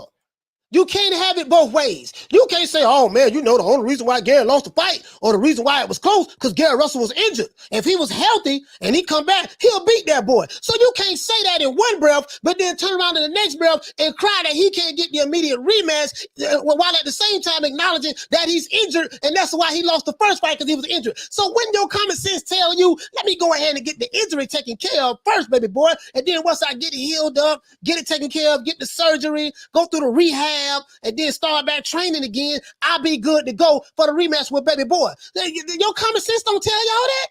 You niggas in y'all 50s, y'all too old for that, dog. Y'all too old for that. Y'all in y'all 50s, dog. I mean, I know a lot of these subscribers ain't that bright, but god damn. I don't get it, dog. I don't get it. And this ain't no shade. You know what I mean? I just call it the way I see it, though. I call it the way I see it. That's all I'm saying. I call it the way I see it. You know, I'm not pissing a lot of people. I'm hurting some feelings. You know, it is what it is, though. Pissing them off, hurting some feelings. It is what it is. I ain't tripping. It is what it is, man. Pissing them off, hurting some feelings, right? That's what we do, right? I ain't no LB show ass nigga. I'm not no Ralph Transvant. You know, man with sensitivity. You need a man with sensitivity. That's not me. And that's not me. That ain't me, dog. That ain't me. Yeah, I forgot. I supposed to got some water. That ain't me. I drank about a gallon of water today, y'all. Yeah, that ain't me, dog. That ain't me. You know, that what you looking for, man. I'm sorry. I'm not him. He said, Coach, did you see the interview with Custer and Russell before the fight? Gary Russell and his team said they sent offers over to Leo Santa Cruz and heard nothing back, or Leo didn't want to fight. None of this makes sense. They're on the same side of the street. Both of them are with Al Haymon. I ain't trying to hear none of that. You know what I mean? Yeah, it is what it is, man. It is what it is. You see what I'm saying? I ain't trying to hear all that. He says he's high as a kite. I ain't be honest, I ain't really that high. I'm kind of even kill. I just called it the way I see it. Shout out to the Queen Misfit. She says, so does he want to go back in the ring injured again? Exactly. Or does he, or you say, or was he ever injured in the first place? Because if he want to go, listen, if he can go back in the ring with torn ligaments in his shoulder right away and fight again, guess what? If he can go back in the ring and do that, that means he was never injured in the first place. That's all I'm saying. He was never injured in the first place. Because my shoulder hurting right now. My shoulder been hurt for like six and a half years right now. You know, it ain't as bad anymore. You know, I had to cut back on lifting. Heavy weight. You know what I mean? So I ain't worked out dog, in about 2 weeks now. You know what I mean? Because I just been so busy. But now I'm finna get back on my grizzy. Get it in. You know what I mean? But you get what I'm saying, though. Best Life said he doesn't have an injury. You don't think he have an injury, huh? I don't know. Let's see, man. Yeah, we got to get the lights over 200, and I want to open up the phone line. Hey, let's check this out, though. We got WBC grant Fury White extension. In a statement, the WBC confirmed that they've granted a final extension in negotiations between Tyson Fury and Dillian White. Purse bids would take place on Friday if there's no agreement. Now, they said it was the final extension the last time, and the time before that, they said it was the final extension. Listen, they don't got 3 extensions. Oh, you know what that means? So here come the conspiracy. Here come the conspiracy. They don't have 3 extensions. So here come the conspiracy. Oh, you know what that means? They keep getting extensions because, you know, Joshua finna take the step aside money. How do you know that, sir? Oh, I'm just saying. No, sir, you are repeating and regurgitating the message that Garrett Davies put out there, and all the people who jumped out the window speculating this. It's circular information. You just circulating what you heard. So you heard it from this guy, who heard it from this guy, who heard it from that guy, who heard it from the other guy, who heard it from Laquita, who heard it from Shaniqua, who heard it from Pookie, who heard it from Ray Ray, who heard it from Hobo Sam, who heard it from Shawty Big Nuts, who heard it from Terry Lewis and Jimmy Jam. And that's where you got it from. You repeating the same goddamn shit. And you think, oh, well, we don't know what's going on. So instead of me saying, you know what, dog, I really don't know what's going on. There's a whole lot of fake information going on out there. I sit back and wait and see until the conclusion of this bullshit. You motherfucker want to jump out the window and go to making up shit. That's all I'm saying. Let me open up the phone lines. The phone lines is open, right? Let me open up the phone lines. Let's do this. Phone lines is open. 530-494-9636. 530-494-9636. We got over 200 likes. Yeah, continue to hit the like button. We got over 300 people in here, man. Got over 300 people here. Hit the like button, and if you're new to the channel, subscribe. True. There you go, man. I just caught it the way I see it. I caught it the way I see it. And hold on, and I'm here. The old boy's here. Unknown call. Okay. The old boy's here. All right, let's see what we got. See what we got. Caller, what's your name? Where you calling from? It's Batman Boston Talk, Coach. What up? Batman, what's going on, my brother? What the Lake Read, man? What you want to talk about? Nothing much. How you doing? I wanted to get in there. You know, when it comes to GS, that's my area. So I wanted to get in there and say this, right? I don't agree with the rematch right now because, like you said, he's injured. So there ain't no point in having Mark Magsayo sit around and wait, you know, for Gary to get healthy. That's not his problem. Gary should have thought about that when he signed the fight, knowing he was injured. That's that part of it. Now, this is where I think you're wrong at, Coach, when it comes to the WBC. And the reason why they wasn't patient with Gary, the reason why they couldn't really do much with Gary is because he was fighting his mandatory. Okay. So even though he was fighting one time a year, the fact that he was fighting his mandatory is why they couldn't strip him. He don't have to fight voluntary. He got to fight mandatory. Right. So I think the WBC wanted Gary off of the belt because he's not a big name or marquee fighter where he's bringing in 20, 30, $40 million like Canelo Alvarez, where they're making enough money with him fighting one time a year. So like you said, him only making $500,000 and fighting one time a year ain't bringing the WBC enough money. So that's one of the reasons why I think the WBC wanted him off the belt. Now, I don't know if it was conspiracy or none of that other bullshit. So do you believe that because the WBC wanted him off the belt, this is the reason why he lost?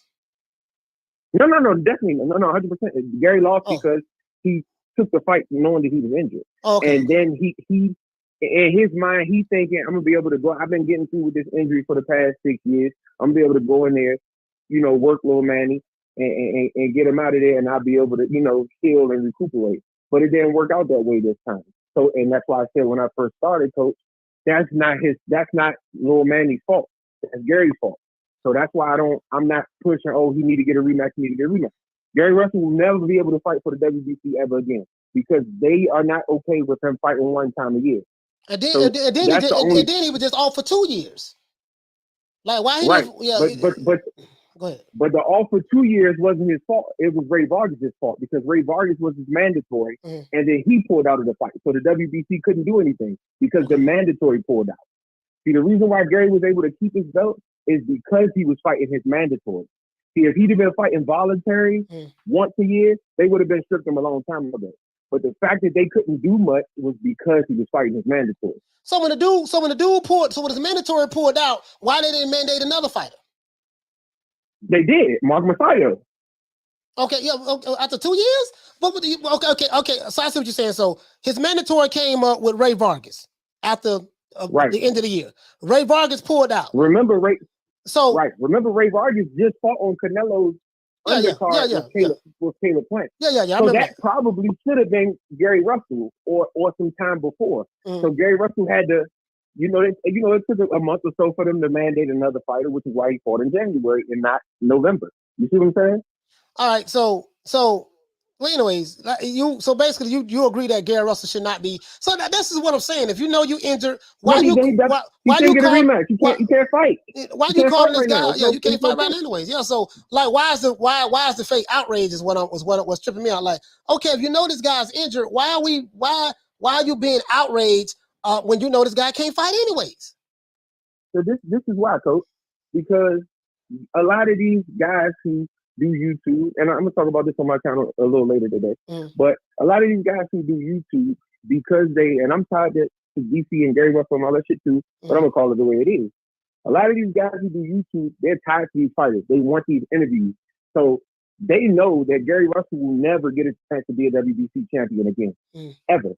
You know what I'm saying? I can guarantee you, because they are in it to make money. That's why Canelo Alvarez can fight for whatever WBC belt he want to fight for, because they know they got a $30 million at least paycheck or percentage of $30 million every time Canelo fights. So they're okay with Canelo fighting once a year, Wilder fighting once a year, or Earl fighting once a year, because they make enough money. Canelo don't fight once a year though. No. Yeah. I'm not saying he do. I'm just saying if he did, they would be okay with it because of the amount of money he's making. So the percentage on what the money that they're making on Canelo's $30 million is probably 20 times what they're making on Gary Russell's $500,000. So that's the only reason why I say the WBC didn't want him with the belt, because he wasn't fighting enough. What about Al Heyman? Why they couldn't what about Al Heyman? You got some of these guys. Some of these pro Gary Russell channels, they're saying that PBC was in on it and stuff like that. I mean, I thought. What about Al Heyman? So Al Heyman didn't want him to have it either, because that's what they're saying now too. No, honestly, I mean that's just inside scoop. But no, he really didn't. Al Heyman don't really fuck with Lil G, and that's the proof is in the pudding. But like I said, Lil G should have went better about his business and postponed the fight. You know what I'm saying? And like to me, that's just what I feel. You know what I'm saying? Like he's entitled to feel the way he wanted to feel. He felt like he could go in, and he did. I honestly don't feel like he thought he was going to tweak his shoulder, and it happened. You know what I'm saying? Like I said, he's been able to get by with it. He tweaked it in camp, and he didn't think he was going to re-injure it in the fight. And like I said, I thought he edged it out, but like I said, I can also see his punch output wasn't enough for a lot of people who watch fights to give him the fight. So I'm not mad at the decision. Like I said, I don't think he deserves an immediate rematch, because I'm a firm believer in paving your own career and not waiting for people. That's where Triple G went wrong. He tried to hold and stall his career out to wait for Canelo Alvarez, and he got left in the dust. So no, I don't think Mark Magsayo should sit around and wait for Gary Russell. He should move on with his career, and if Gary Russell get himself back into a position where he can fight, which I don't ever think he's going to take that fight, because he would have lost with the help of Gary Russell. But that's what I believe, Coach. But I just wanted to correct you by saying, when you said, oh, they was being patient with him. They wasn't. They just couldn't do nothing because he was fighting the mandatory. But you know what? I don't agree with that they wasn't being patient with him, because, bro, I understand what you're saying. You're saying that you're saying that Gary Russell, you get a full calendar year, right? You got to fight a mandatory. Okay, but hold on, but check this out. Mark Magsayo just won the belt. Mark Magsayo just won the belt from Gary Russell Jr. Don't you know? Let me show you something. I'm just going to show you right now. Don't you know that he's mandated to fight Rey Vargas right now? They didn't give him no year. Bro, listen, this is what I'm saying. Like, this is what I'm saying. So they're not showing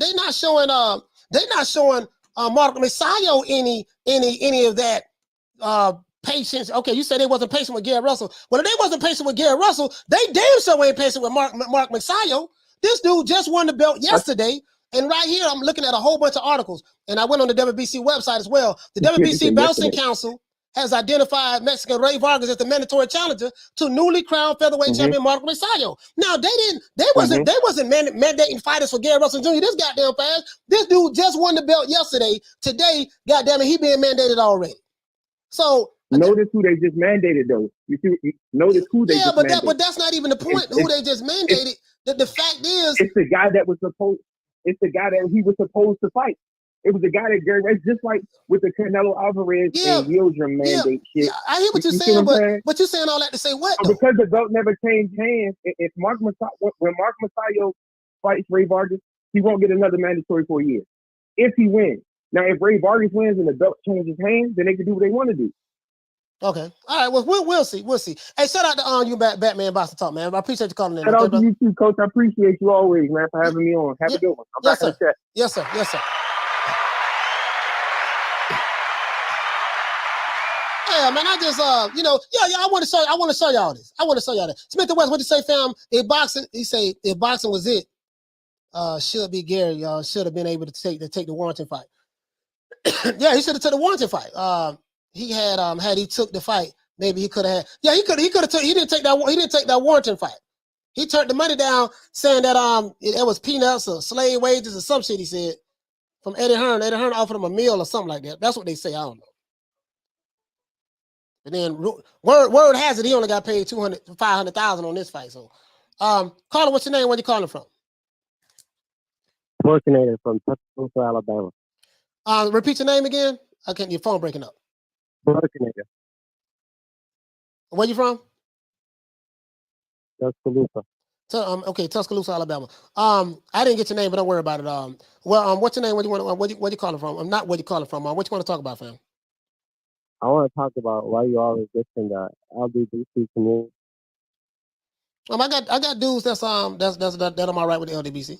You know, I have my issues with certain narratives that they push, and I went through that last year. So I don't took care of that, handled that situation, and that's it. It's just a difference of opinion, narratives, race hustling, race baiting, and stuff like that I felt, and I gave my opinion on it, and that's it. I don't really have an issue with them. It was just the narratives that was being pushed last year, and that was it.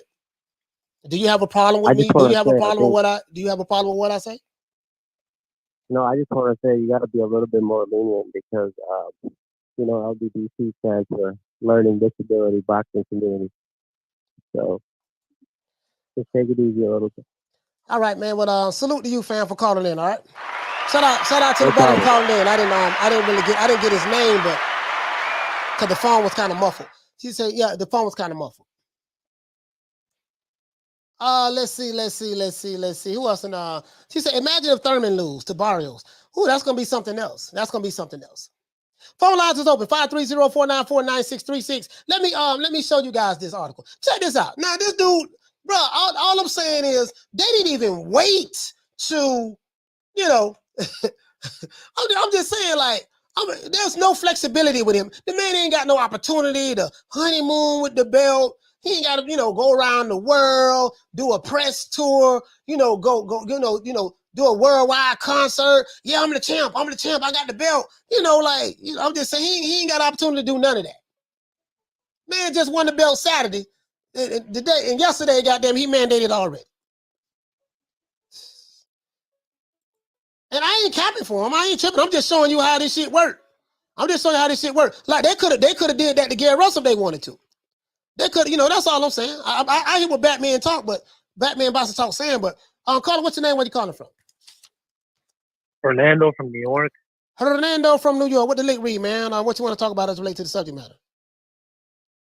Coach, do you think Gary Russell Jr.'s heart is still, being a fighter in the ring, or is he more about nurturing talent? Because I know he's got a couple of his siblings that he helped transition from the amateurs to the pros, and I think that's why he didn't go for the surgery and rehabilitate himself, because maybe they had their training camp. You got to hold the mitts and be there in the ring with them to show them different things. I'm not sympathizing with him.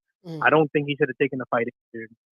I think a lot of people are saying that he got done dirty because of how talented he is coming out of the amateurs into the pros. He only lost to an elite fighter, Lomachenko. I don't.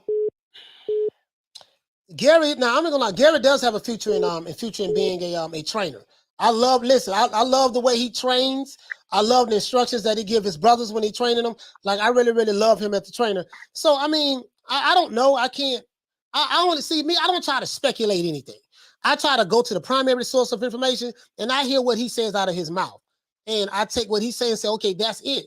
I don't try to speculate. And it could be that maybe he's focusing on this and that, and but who knows, man. He lost the fight, but I don't get into the the days don't want him to have this and the man. Do you think? I don't get into all that.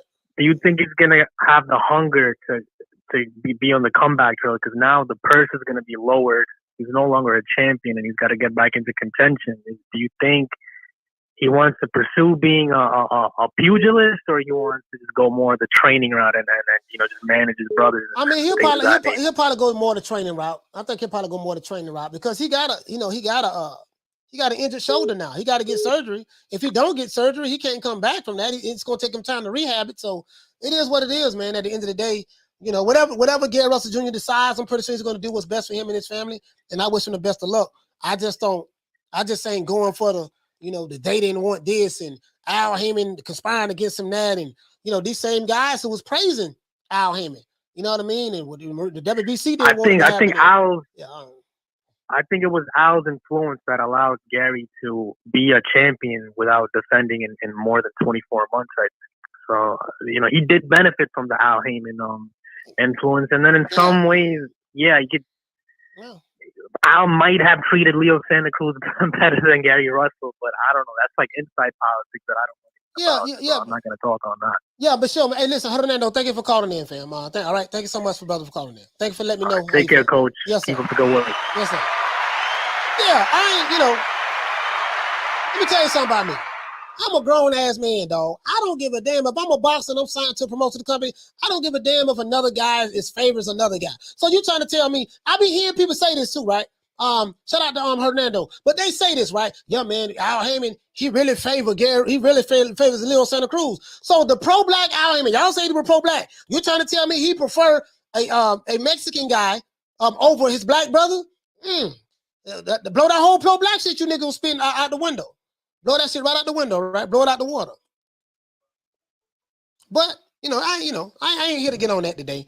We'll say that for another day. Caller, what's your name? Where you calling from? Yeah, this is BA. BA, where you calling from? Call from Virginia. BA from Virginia. What the league read? What you want to talk about, fam? Yeah, I want to speak a little bit about the guy that called a couple calls ago. He's talking about the Al Heyman didn't want Gary Russell to be champ, and he's also talking about WBC didn't want Gary to be champ because he wasn't bringing in the money. Yes, sir. Most fighters are not generating massive incomes. Like guys like Burchell, he's somewhat of a big name fighter, but to be honest with you, where is he a big name at? Maybe he can sell out a venue in Mexico City or something like that. Mm-hmm. But how much do they charge for tickets down there? And you never heard about Burchell selling out no pay-per-view. Right. You know what I mean? So that narrative, it might be true. The WBC might have things like agendas in mind and stuff like that, but that's not something for boxing fans to speculate. And the way he talks about it like the WBC should be in control of, how, which champions become champions and stuff like that. And that's not the case. Like the WBC they should not be strong enough to put a guy in position and then make him champion and then keep him champion. Which is the case with many of these organizations. But that's not right though. That's not something we should be okay with. That's one. And two, I think I heard you like the angles that you're giving the situation. I get it. You're trying to put off the energy of being like non-biased and stuff like that. But for the most part, in my opinion, this is my view. Boxing is made up of boxer fans, right? A lot of us, like even me now, I try to be a boxing fan and I try to be as unbiased as possible because I don't really like boxers nowadays anyway. But that's the point though. I don't like boxers now anyway. I'm not a boxing fan with Deontay Wilder. I'm a boxer fan with Deontay Wilder. I'm a fan of Deontay Wilder. I want him to win in every situation.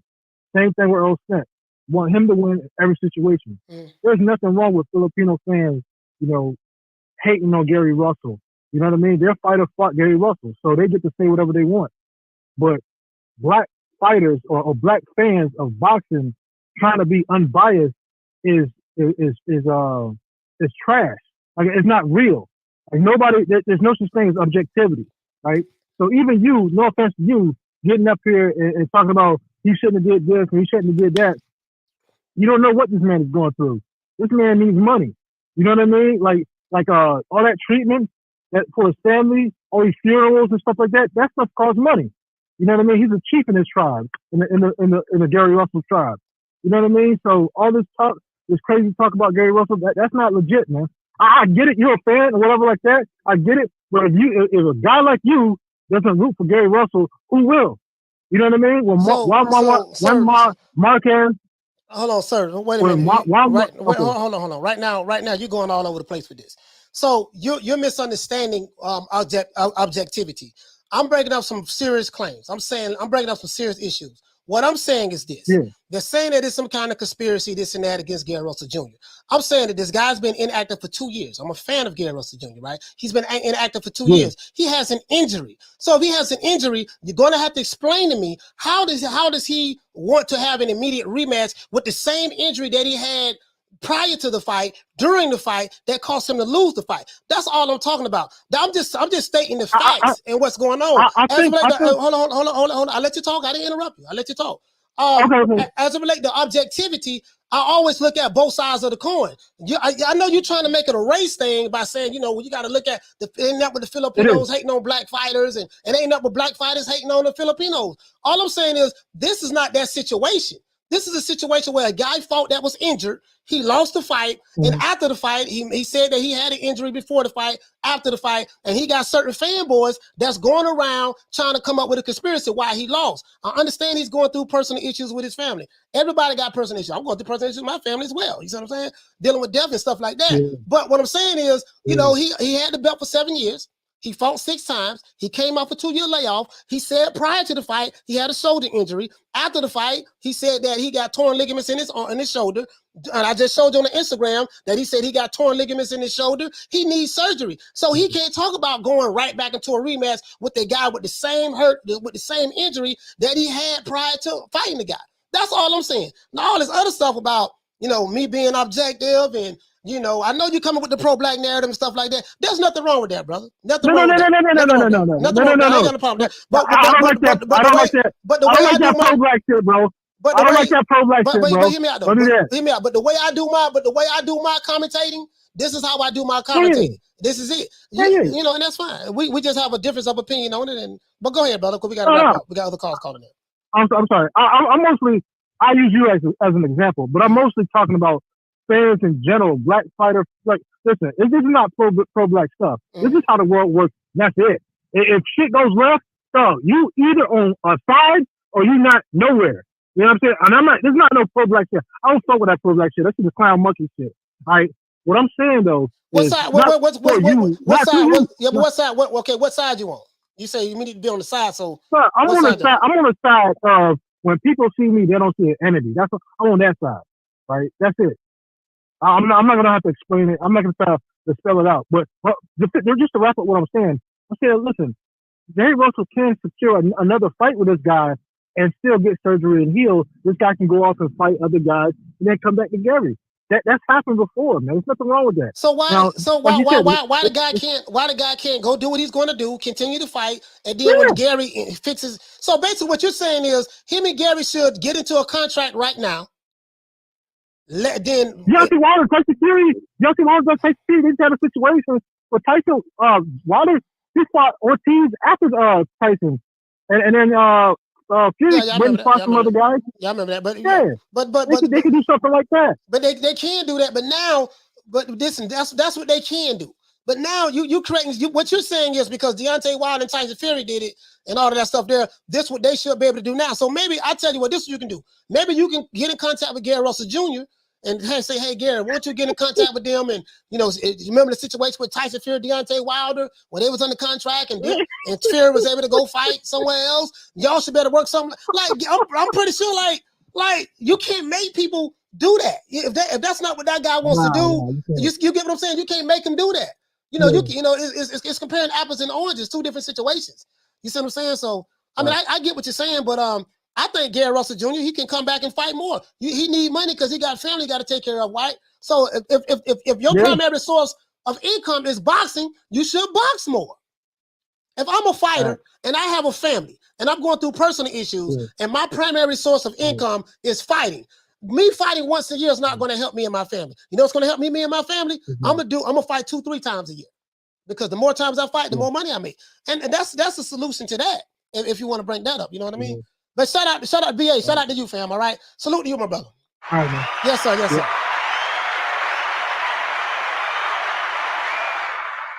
Shout out to Mustafa.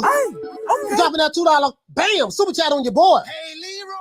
Super chat received. Playtime's over, boy. He said Mustafa says he said that caller was trying to troll the twerkinator. Oh, he said the other guy that called in and said he was. I didn't hear what he said because the call was muffled. Oh, we got another call calling in, man. The phone lines is hot right now. Phone lines is hot right now. Caller, what's your name? Where you calling from? Caller, what's your name? Hold on. Hello? Caller, what's your name? Where you calling from? Oh, I'm Jay from California, Pittsburgh. Jay from California. Jay from Cali. What the lick read? What you want to talk about, fam, as it relates to the subject matter? Show right now in YouTube, and I just want to talk about not people giving Magsayo. I can't hear you, brother. You're going in and out. Can't hear you. Yeah. So I just want to say this because when Gary Russell still had his arms from first to third round, Magsayo was actually more active and winning the fight. And then when Magsayo broke Russell's shoulder on the fourth round, you can see it on slow motion. Yeah, he punched. A lot of people are not. He was intentionally punching him in the shoulder. Yeah. Yeah, he was intentionally punching him in the shoulder too. Yeah, I just don't appreciate. I'm not being, biased over here. A lot of medias are not giving Magsayo the strategy. A lot of people are actually looking down on him on this fight because he was actually unknown for a lot of American medias or American crowds. So he's been a threat before, but American media is not giving him a credit on the strategy he had on Gary Russell. Because if we listen to the interview after the fight, Gary Russell said he had that injury since 2008. Yeah. When did he fought Lomachenko? 2014. So he had that injury before. Like, I think a lot of people are missing the fact that what Gary Russell said after the fight. When did you get injured? He said 2008. Yeah, I remember that. Yeah, he did. Like he did say that. I think a lot of people shut down the TV after they heard the decision, but after the fight, Gary Russell said he had that injured since 2008. And if we watch the fight on first to three rounds, Gary Russell is throwing those jabs like triple, double. And then Magsayo disarmed that right arm after fourth round. So I don't see why a lot of people are not giving Magsayo the win he has, Because Russell stopped. I mean, it is what it is. I mean, people don't really know Magsayo like that, so that's probably why they saying that, and they dealing with more with the guy who they know, which is Gary Russell Jr. So that's probably why they, I get what you're saying. He's not really getting the credit that he deserved because the guy he fought said that he had an injury, and people are saying that hey, if he wouldn't have had the injury, he would have did A, B, C, and D. But we can't control the media. But hey, listen, shout out to you, Jay, for calling from Cali, man. I thank you for calling. We got other calls calling in. All right. Thank you, William. Just spreading on, just backing out Magsayo's side because I feel like, they're not giving him the credit enough, like, how he won the fight. All right. Yeah, so, for sure. Shout out to you, fam. Shout out to you. All right. Yes, sir. Jay Miller said Gary Russell was picking him apart with one arm. Gary said he injured his arm 2 weeks before the fight. Mags beat him, though. Okay. All right, you know what I mean? Let's see, man. Real life, he say, real life living. He said there why no surgery before. That was done waiting that long. Yeah, I see exactly what you're saying. Bless 365 say there's nothing wrong with supporting your own people. Just be respectful about it. I get what the caller's saying. Yeah, I get what he's saying. I get exactly what he's saying. But I mean, even that. See, let me tell you the hypocrisy I see. Let me tell you the hypocrisy I see in it. I'm finna break it down right now, Bless, and you already know, you probably should know where I'm going at. See, the people who I see that say we got to support our own people. Remember, I was on that for 25 years, right? There's nothing wrong with supporting your own people. Because we are all tribalistic by nature. Nothing wrong with that. The problem I have is you can't pick and choose who your people is. Like when you say your people, do you mean skin color? And then if your people is the same people who's the same skin color as you, then if they say something that you don't agree with, do you still support your people? Because those people, when I came on YouTube, those people who was pushing that narrative was the people saying that we got to stick together, we got to support our own people, while calling another black man a coon, Uncle Tom, and Top Rank Toby named Terrence Crawford. Last time I checked, he was your people too, right? But they didn't keep that same energy with him. They didn't keep that same energy with Dillian White. Oh, he's from the UK. You know, he ain't black. He ain't really black. He's from the UK. Anthony Joshua, Uncle Tom. Like, the contradictions in it. It's like they pick and choose when they want you to support your people. When they want you to agree with them, if you criticize someone that looks like you, it ain't got nothing to do with skin color. Like the guy was suggesting. He was suggesting that because I was being objective, I'm trying to appease all races. I'm trying not to defend other races. That's what he was saying. I know where he was going at. Very easy for me to defute. But I broke it down to him. I said, listen, this ain't got nothing to do with that. I can point out the hypocrisy and the bullshit. You don't really believe in that, what you say you believe in. You support your own people because some of the same people are turning around and shit on their own people, talk bad about them, call them F nigga, bitch nigga. I'm going to do this. I'm going to pull up. I'm going to do this. I'm going to do that to their own kind every day. But when they're trying to support a certain narrative as relate to boxing, now we got to stick together, stick to our own people because you want me to agree with the bullshit that you pushing. No, I'm not going to do that. I'm not going to do that. You see what I'm saying? Like I told you, I'll body anybody on this subject matter. And you call in, I'll let you talk. I'll let you talk. You can say whatever you want to say to me. You see, I won't get mad. I'm gonna sit there and let you talk. I won't get mad. You know what I mean? Because I pretty much know what you're going to say before you say it. I've been doing it a lot longer than you guys, and I'm really good at defending my position. Because I know the playbook from what you're coming from. You're coming from the victimhood playbook. You're coming from the pseudo black science playbook. You coming from the race hustle playbook, you coming from the race baiting playbook, and you coming from the, if I see a black man that don't agree with my narrative playbook, I'm gonna call him a coon, Uncle Tom sellout. I know the playbooks from what you're playing from because I mastered those 5 playbooks. I used to play them for 25 years, dog. I played them from the age of 17 all the way up to like 40, 42. And I'm 48 now.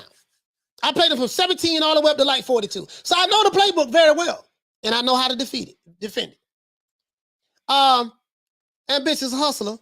Oh, y'all already read that. Shout out to Ambitious Hustler. Hey, okay. Dropping that quarter of a bam dub on your boy. Hey, Leroy. Super chat received. Playtime's over, boy. He said Gary Russell had to fall in 2 years. So why didn't he get surgery with no 2? Oh, y'all already read that. Yeah. I mean, I'm gonna keep it real. Like everybody tribalistic by nature, including myself. There's nothing wrong with you sticking with your kind because I'm going to do the same goddamn thing. I get it. But when it comes to the sport of boxing, I'm like, dude, as it relates to this particular situation, this is not, I got to ride for the black fighter, over the Filipino fighter. That's not even what this show is about. This show is about, hey, listen, why are you trying to make Gary Russell Jr. a victim when the man admitted that, hey, I feel like that the WBC, PBC, I feel like that they've been good to him. You held the belt for longer than anybody. And you was only fighting mandatories. You was fulfilling your mandatory obligation, making mandatory money, and you was cool with that. And then as soon as something don't go your way, now it's the system. Now it's politics. Now it's PBC. Now it's Al Heyman. Now it's Pookie. Now it's Ray. Now it's Laquita. Now it's Shaniqua. Now it's Coach being a coon. Uncle Tom sellout. He ain't on code. It's all this other shit except the fact that you just lost the fight because you had an injury. That's all I'm saying. That's all I'm saying. That's all I'm saying, dog. That's it. You know what I mean? So, whatever you want to make of that. If you want to take it somewhere else and you want to do it with some kumbaya shit and you want to be Dr. Khalid Abdul Muhammad, you want to be Nat Turner, you want to be Brother Polite, you want to be Young Pharaoh, you want to be Sarah Sutin Seti, you want to be Satnetta TV, Red Pill, Blue Pill, you want to be Professor Griff, you want to be the Amin Ra Squad, you want to be, Dr. Umar John, whatever you want to do, go with. If that's what you want to do, so be it. I handle all that shit very easily. I handle it all very easily. Phone lines is open, man. Phone lines is open. I don't run from no smoke. Caller, what's your name? Where you calling from? Hey, what's up, coach? It's Rick from San Antonio. Can you hear me? Yes, sir. Rick from San Antonio. What the league read, fam? What you want to talk about? Hey, how's it going? Going so good. to touch on the topic at hand with Gary, so looking at everything in hindsight, this is my opinion on the situation. Number one, get whatever surgical surgery that you need, get that taken care of, get some rest, recover, and pretty much hit the reset button. Okay, let's start looking at why I wasn't active. Let me look at my management team, who I'm surrounded by. Is it that your management team and stuff like that. BBC or whoever the management team is. Let me review my contract. What do I need to do to get back into the driver's seat? Because the guy still got this. You know, Gary, I like it. Go ahead. Hit the reset button. How about I go to 130? When I come back, take a couple of touches there, and then put myself in another pro position. Yeah, on your phone keep going in and out. Hit the reset button. Yeah, you said just hit the reset button. No. You know, start, just get a shoulder fix and stuff like that. And just analyze this whole situation. Yeah, just analyze the whole situation, man. Just look at his contract, his promotional team, get the surgery done. You know, take a break here, and then come back strong. That's my opinion. Move up to 130. Move up to 130. Yes, sir. So that's my opinion on the whole thing. Hey, thank you so much, Rick, for calling. Rick from San Antonio, man. Thank you so much, brother. I appreciate the call. Phone lines is open, guys. Phone lines is open. 530-494-9636. Yeah, that's all I'm saying. Shout out to Juan Ramirez for dropping that quarter of a dub on your boy. Hey, Leroy. Super chat received. Playtime's over, boy. Juan Ramirez says, support your people if you want, not a narrative or excuse. Exactly. That's where I'm at with it. See, the thing is, I think they conflict the two. Like, there's nothing wrong with supporting your people. I support my people. There's nothing wrong with that. There's nothing wrong with that. But when you don't support the narrative, or maybe some bullshit that's coming from someone who looks like you, if you don't jump on that, they try to tie that into, man, you attacking your own people. No, this ain't I'm attacking my own people. I'm attacking the bullshit narrative that you are spitting. So they push a narrative and they try to tie it to race. No, I separate the racial shit from the narrative. I separate the narrative from the racist shit that they're trying to push. And this is what they don't like about me. Because you can't pull that shit on me. You can't put it on me because I've been doing it longer than you niggas. I've been doing it longer than you. You see what I'm saying? My phone lines is open. Anybody want to talk about it? I ain't running nowhere. I can defend my position very easy. What they don't like about me is because you try to put your narrative and wrap it around race. What I do is I unwrap the racial issue that you're trying to make around the narrative, and I separate the narrative and I just address the narrative because I see what you're trying to do. You come with double standards. If you did not have a double standard, you wouldn't have a standard at all. I call it out, and I stand on my square, dog. I stand on my square. I don't care who it is. I don't care where you're from. You can be black. I don't give a fuck. You can be white. I don't give a fuck. You can be Latino. I don't give a fuck. You can be Asian, Arab. I don't give a damn. If you're pushing the narrative, if I address it, it's cool. I ain't got no problem with that. I'm going to just call it the way I see it. You ain't got to like it. If you feel I'm a coon, you feel some type of way, call me. I'm here. I'll be here tomorrow and the next day, the next day, the next day. I'll be here. And I'm going to let you talk. Shout out to VA Money Group for dropping that $2 bam super chat on your boy. Hey, Leroy. Super chat received. Playtime's over, boy. VA Money Group says, not my playbook. Yeah, I'm familiar with the talking points. I'm familiar with all the talking points. Listen, let me tell you something, guys. The position that I'm taking, the position that I've taken on YouTube, I know it's a very unpopular position.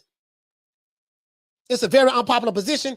And I know that the channels out there that don't like it, and even their supporters, they wish like hell that, hey, man, I just wish I can, they probably wish I was on their team, but I just ain't, I don't push the narrative. Caller, what's your name? Where you calling from? Hey, it's your boy Gus from Lancaster, California. Gus from Lancaster. What the link read, Gus? What you want to talk about, fam?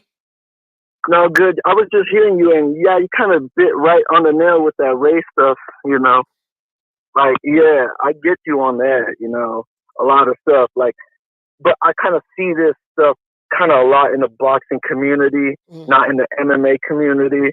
Not saying like every boxing fan does that, but I just see like certain talks, or even not even in your channel, but even in your channel, but other channels too. You know, I don't see that same in like the MMA community. Yeah, you know, I don't know nothing about the MMA community, to be honest with you, so I can't. Yeah. Well, we're like me, like how you say you're not gonna go like. I'm not gonna pick Henry just because I'm Mexican American. I'm not gonna pick Henry Cejudo because he's Mexican. You know, I'm gonna pick, you know, the Russian guy who's gonna beat him or something. You know, so I kind of see it like certain ways. Certain people kind of they do pick like their race or something. But listen. There's nothing wrong with that. Listen, there's nothing wrong with me picking a fighter because he's black. I don't know the other guy. He's a black fighter. I'm gonna go with him. There's nothing wrong with you picking a fighter because he's Mexican and you want to roll with him or white or what. There's nothing wrong with that. Well, there's nothing wrong with that at all. My thing is when you come with a narrative and you try to wrap the narrative around racial issues that have nothing to do with the narrative, that's when you conflate two different situations because race is a hot topic anywhere around the world, right? And if you have a narrative, say, listen, okay, I got a narrative. What's the best way for me to push my narrative? Oh, let me wrap my narrative around race. And then what else I'm gonna do? I'm gonna come up with conspiracies. I'm gonna come up with all these different things. And because I have a following, I know that they'll fall for it. My thing is I am the narrative debunker. I don't care what the race is. My bro, listen, I'm telling you like this here.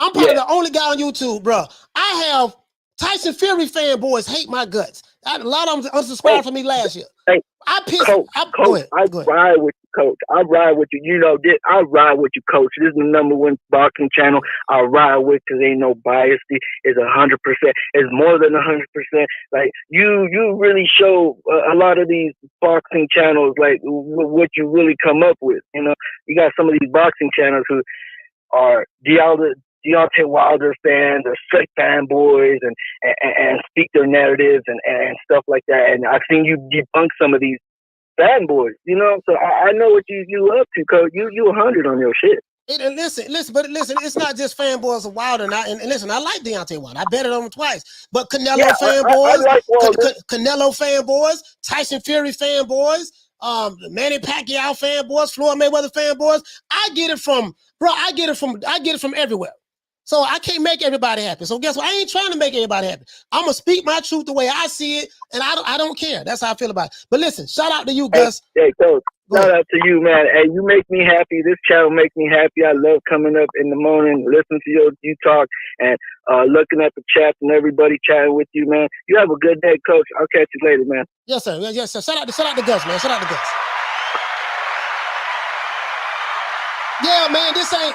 You know, you can say what you want to say about the old boy, but you know, I don't care. It doesn't bother me. I swear to God, it don't bother me, dude. Because I know you guys very well. I know what videos you are going to make before you even make it.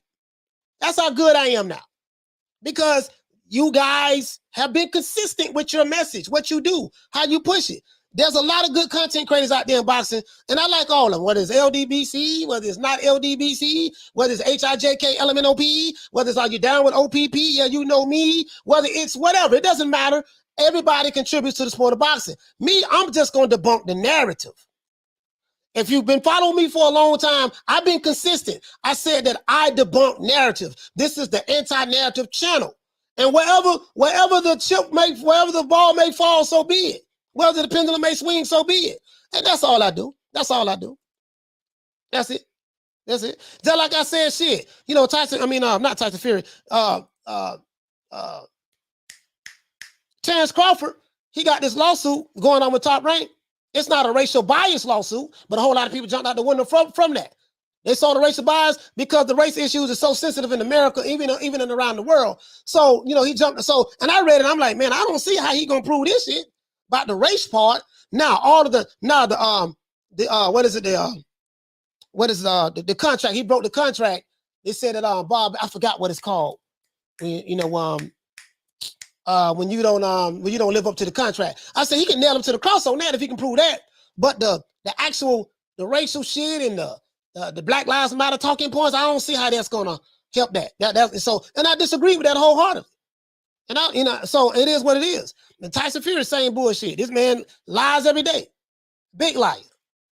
You don't know what I'm telling you. You don't know what, just don't know with me because you know when I'm lying, I'm telling the truth. Because when I'm telling the truth, people think I'm lying. And when people think I'm lying, when I'm lying, people think I'm telling the truth.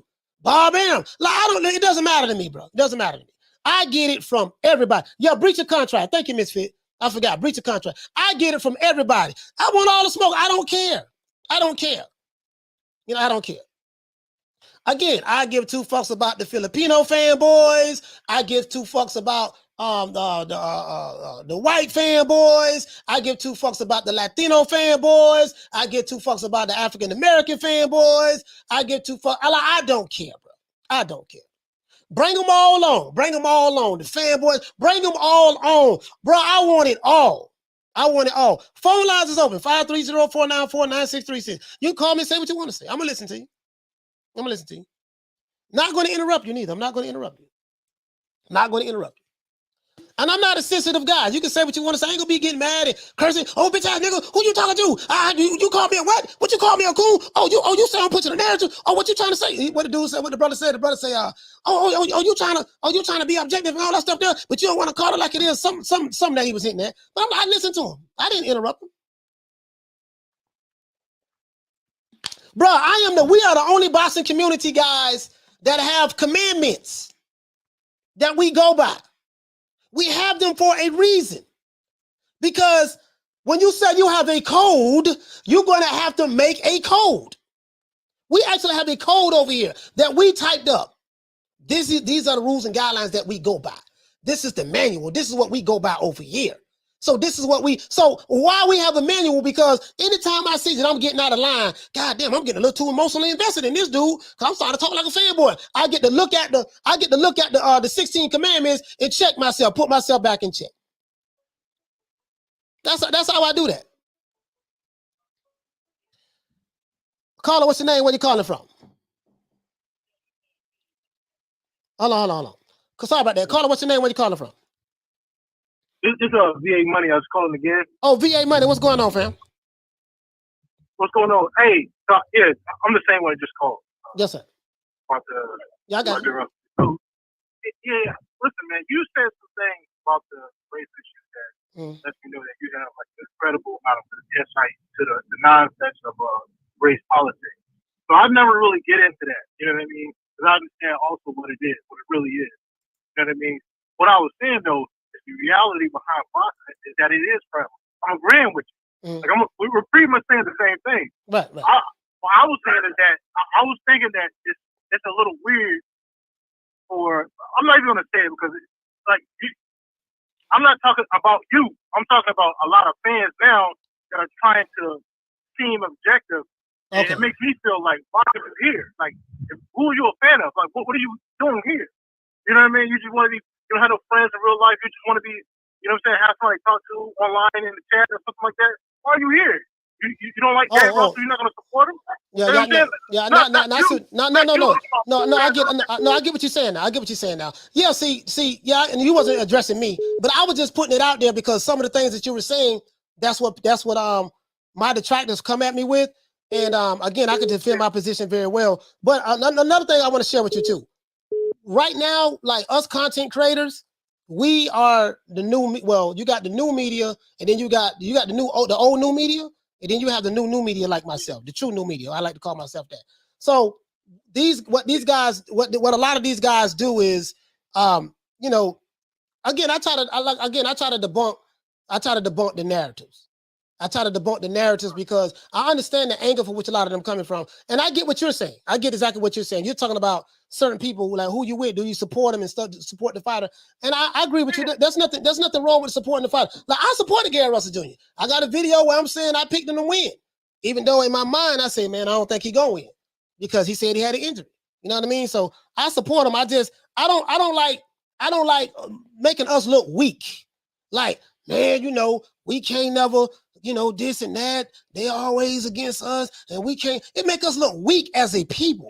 Because the way I was raised and brought up, in the men that trained me in the NOI, when I was in there, I wasn't trained like that. My mother didn't raise me like that prior to that. You know what I mean? So I don't see it from a position of weakness standpoint. That's all I want to say. No, listen, let me double back on what you were saying. Listen, so I don't even believe in racism or white supremacy like that.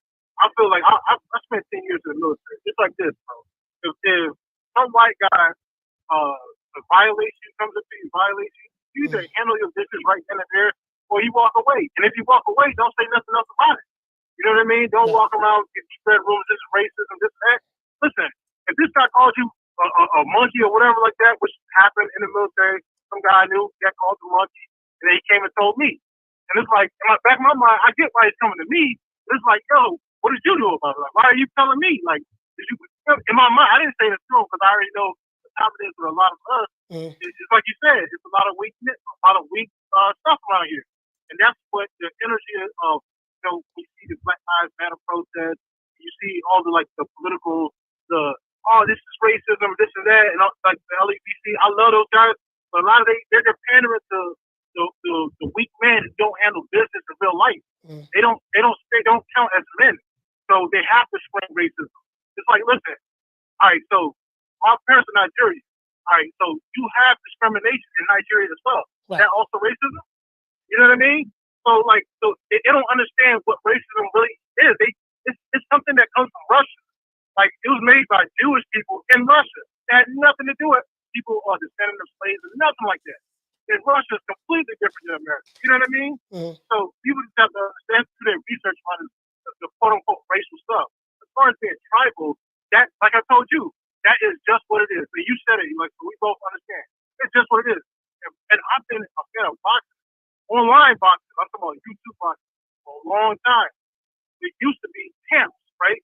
So you had the Mayweather camp. I got you. We go ahead, because we got other calls calling in. But go ahead, wrap it up. Oh, okay. I'm sorry. Well, I was just saying, like, yeah. Now it's no more. Everybody says it's camp, but it seems like black fighters, their camp are all guys trying to be objective. Right? Black fighters, the people who cover black fighters are all like people talking crap about the black fighters. It's like, no. So I mean, we already. I'm not talking trouble. All right. Shout out to VA Money, man. Shout out to you, fam. Shout out to you, man, for the call. Shout out to the Queen. Shout out to the Queen, bless 360. Hey, man, we got to get 300 likes, man. We got over 300 people in here, man. We got less than 300 likes, man. Y'all, we got to get the likes up. Shout out to the Queen, bless 365. For dropping that quarter of a bam dub on your boy. Hey, Leroy. Super chat received. Playtime's over, boy. She said, sorry, coach. I've been trying to change to this day. Hey, man. Hey, boy, I ain't gonna lie, but I love what Wilder say that, boy. That right there, boy. That shit was classic, boy. To this day. And, I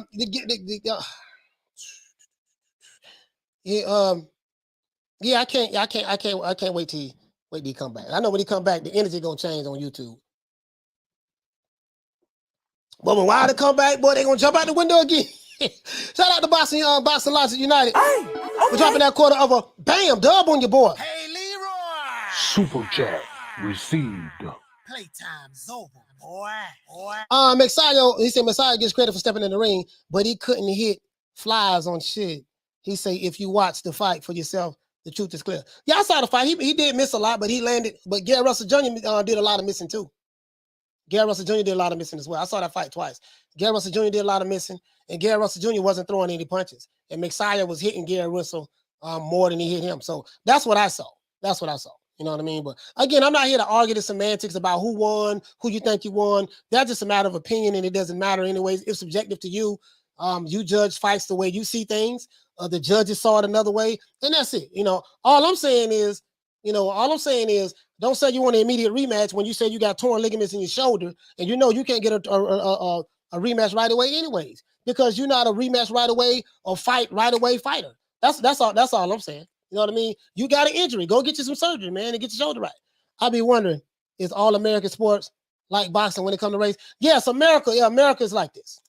It's being pushed by the politicians. The politicians in America got everybody divided, so to speak, because they push a lot of agendas to get votes. So that's what's going on in America. This is why I say, if you're not from America, if you're from the UK, do not get involved in the racial politics of Black America or white America, because it'll just confuse you. Don't get involved in racial politics today. Because you have Black Americans over here, even some LDBC channels, they'll tell you, oh man, yeah, you Black, but you different. You from the UK, you ain't like us. You ain't going through what we went through. And you gotta understand, over here in America, there are issues that go on, but race is big business in America. Politicians use the race card to get votes all the time. That's what they do. So everything is it's crazy to me. And if you don't agree with the narrative, then you selling out your own kind and this and that and yada yada yada. And I've heard it all before because I was just like those guys. That was me. I was just like that. So I get it. I understand. I get it. I was the same way. I stick to I'm trying to stick to this. What narrative you pushing? Oh, okay. All right. Nah, why you say that? But see, man, it's always been like that. See, back in the 30s, that's okay. You're talking about back in the 30s. All right, so yeah, back in the 30s. See what happened? This is what's going on. With me, I see things two ways. I'm a very bright guy. Got a GED, but I'm self-educated. I see things from an intellectual standpoint. If you're trying to appeal to if you're making an emotional plea to me, then I know that you're trying to appeal to my emotions.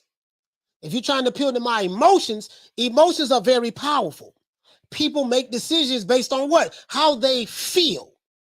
So if I can put so if I can push a narrative so strong and make an emotional plea so strong and make it seem so sincere and wrap it around a narrative, I can get you emotionally invested to what I'm spitting so you can feel exactly where I'm coming from, and then I can get you to jump out the window. I get it. That was me for 25 years. Very emotional, went off on a tantrum every goddamn time. I get it. Trust me, I get it. Shout out to Boxing Logic United for dropping that $2. Bam, super chat on your boy. Hey, Leroy. Super chat received. Playtime's over, boy. If you're new to the channel, please subscribe to the like button, man. We got less than 300 likes. We got to get 300 likes. He say same happening here is happening everywhere. Yeah, but this is the thing. Like, I don't, whatever's happening everywhere is happening everywhere. I live here, so I can't focus on. You get what I'm saying, Boxing Logic United? But I get what you're saying, though. Yeah, I don't worry about what's going on in China. I don't live in China. What's going on in the UK? The brother and the sister in the UK, they dealing with their issues over there. I'm over here, so but that's how I see things. Me, because I've been so emotional for 25 years, I take my emotion, I try to look at it like, okay, I hear what you're saying. You have a valid point. Oh, you're making an emotional plea to me. All right. And when people think out of emotion, they don't think clearly. Anger is a very powerful emotion. If I can make you angry, then harness your anger and wrap it around my narrative, I can get you to do whatever it is I want you to do. Start my own cult-like following if I want to, right? So this is what it is, and this is what it is. Like, I'm not. I promise. I wasn't. Listen, I'm not new to this, dog. I'm not new to this. I promise you, I'm not. I'm just new to the YouTube shit, but I'm not new to this shit that I be talking about, bro. I know exactly what I'm talking about. I know exactly what I'm talking about because I don't been through it. I don't listen. Bro. When I say I've been trained. Like, I've been trained in racial politics. I'm gonna show you how dumb I was. New Media Today USA. It was, I got an actual company called New Media Today USA. New Media Today USA, like incorporated and everything, right? Marketing company, right? Marketing. I have a marketing background. I spent thousands of dollars learning different shit, right? When I started my channel, it was going to be about race and politics. So I said, you know what, man, I ain't finna get caught up in that shit, man, because that shit just too divisive. Now I could have started that channel and I'd probably be at 100,000, about 50,000 subscribers right now. Because I got all kind of receipts I can pull up. So I said, I want to get away from that shit. Let me just stick to boxing. How ignorant I was, I had no idea that race and politics is in the sport of boxing. So by the time I figured it out last year, I'm like, man, this shit crazy. You know what I'm saying? So I'm like, damn, I've never been called a coon before until I started a YouTube channel. I never been called an Uncle Tom, a sellout before until I started a YouTube channel. Never. When I started a YouTube channel, I became all of these things. Hold on, I'm gonna pick back up where I left off at. Caller, what's your name? Where you calling from? All right, he hung up. He hung up. He on the phone now. Never in my life. I saw the YouTube channel. I got dudes who look just like me was calling me Coons Uncle Tom sellouts. Dudes look just like me, sending me messages and threatening and this and that and saying they got shooters, they gonna do this and that to me. This shit is funny to me because they don't know me. But remember the story I told you. I say, when someone threatens you, I believe you. If you say you got shooters and when you see me, you're gonna do A, B, C, and D, I believe you. The only problem with that for you is I believe you. It's a play on words, but it's some real shit. You know what I mean? So just, it's old school, but figure that out. Old school, but figure that out. Go talk to somebody old school from the South. Or no, not only that. Go talk to an old NOI. A guy who was in the nation, an old NOI guy. Or just talk to one of those old Muslim brothers from the mosque and stuff like that. Not in, because the Nation of Islam ain't Muslims. That's like a black nationalistic organization. You know, because in Islam you don't associate any gods with Allah. You bear witness there's no God but Allah. That's part of one of the 5 pillars, and Muhammad is his messenger. You don't say that Allah appeared in the person of another man for Muhammad. That right there is shirk. And then you say that Elijah Muhammad is the last messenger. That right there is shirk. That disqualify you right there.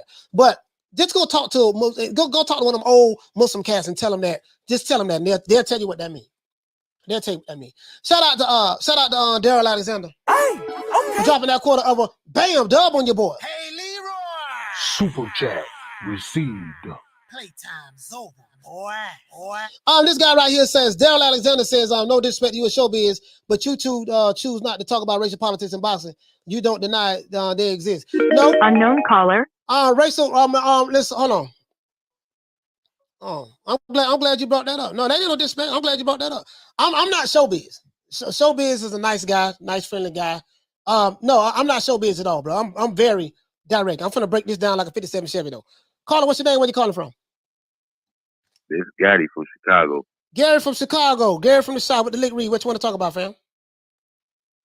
No, I didn't get a chance to because I was the police take a little bit of time for me. I just got out today, so I didn't see the Gary Russell fight. I want to know.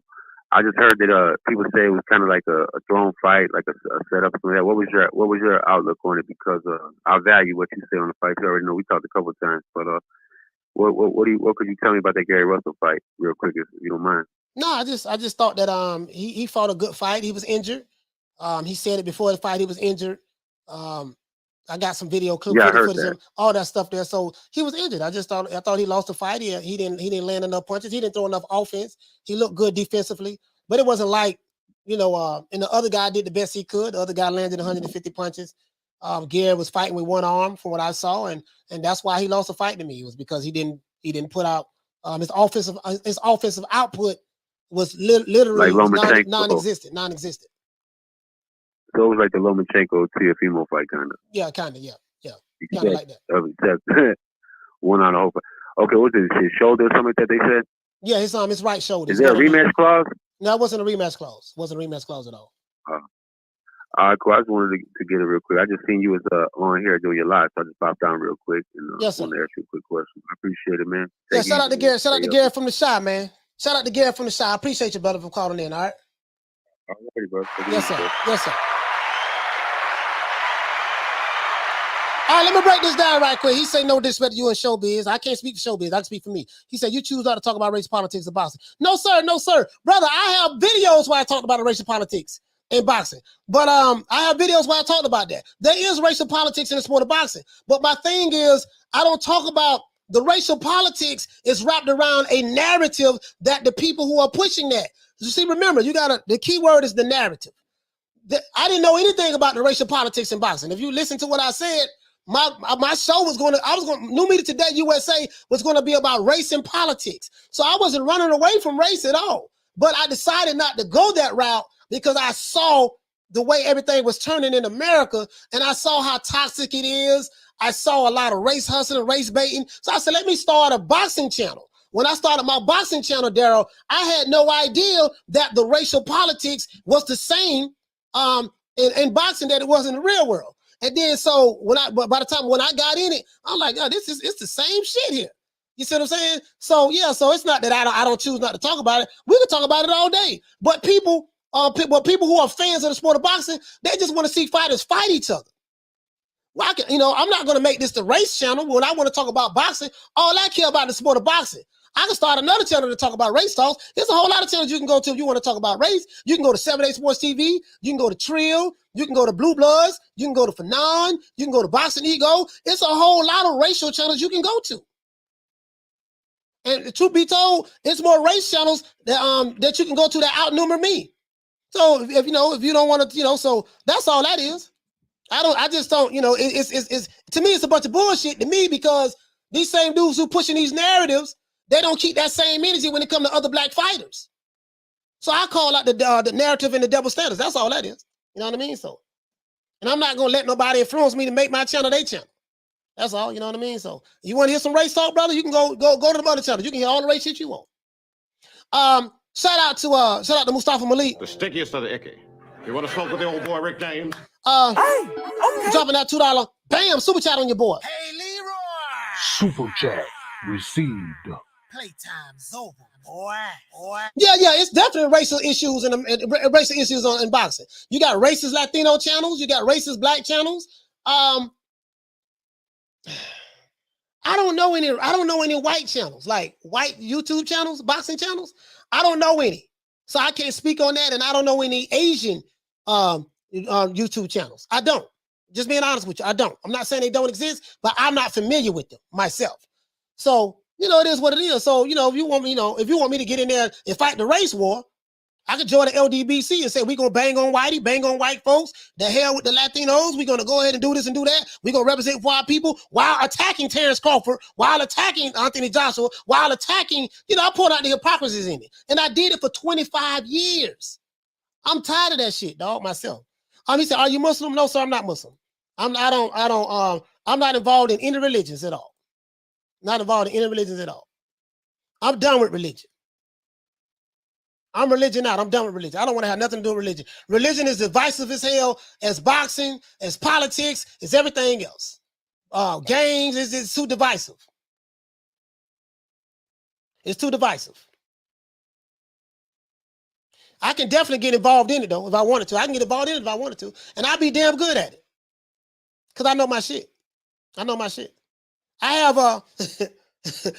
bro, I got so many books over there. All my old books, old literatures, from Dr. Francis Quest Wellsing to Neely Fuller to Dr. Ben, to John Henry Clark. You know what I mean? To I got all kind of shit on Elijah Muhammad. Jabril Muhammad. Bro, I got so much shit, bro. You have no idea. I got all that pseudo shit, and I know what it is. It brings out the worst in people. So but it's a whole lot of religious stuff you can get to. Some of my detractors say that, yeah, man, you don't want to talk about race because you're trying to appease other races. Nigga, please, I don't give a damn about appeasing no other races. I give a fuck about, listen, bro, listen. I am a fan of the sport of boxing that started a YouTube channel. I give two fucks about appeasing anybody with their racial narrative.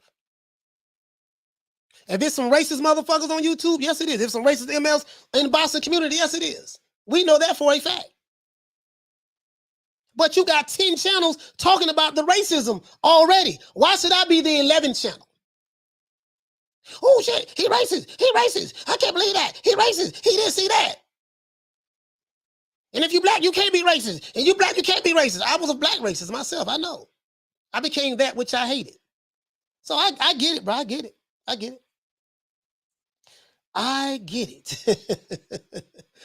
it. Phone lines is open. That's why I keep the phone lines open. I like hearing from my detractors. Say what you want to say. I like listening to you. The reason why, because I learn a lot from criticism. I learn a lot from hate. I learn a lot from the threats that I receive. I learn a lot from the backlash that I receive. I learn a lot. I listen to you. I know who everybody is now. I know where everybody is now. I listen. I do a lot of talking, but trust me, bro, my greatest asset is I listen. I've learned how to listen. I listen very well. I listen very well, bro. You have no idea. Oh boy, you know, we are not one monolithic group of people. You know, just because I am a black YouTube channel does not mean that I am a monolith, that I'm a part of the other channels and we all have to think alike. We're not a monolithic group of people. We have never been a monolithic group of people. Nobody on the planet has been a monolithic group of people that I know of. Now, we are tribalistic by nature. That's what we are. People are tribalistic. We are all tribalists by nature, and there's nothing wrong with clinging on to your own kind. But the rabbit hole goes deep. The rabbit hole goes deep. And I can go deep down the rabbit hole. I can talk about some shit, and bro, I just don't want to go there. I just don't want to go there. Because this is the boxing channel. This ain't the race channel. I'm going to start me another channel for the race shit. That's what I'm going to do. I'm going to start another channel for the race shit. And you can probably subscribe to that, my brother. Subscribe to that channel. I start another channel for the race shit. I might as well, fuck it.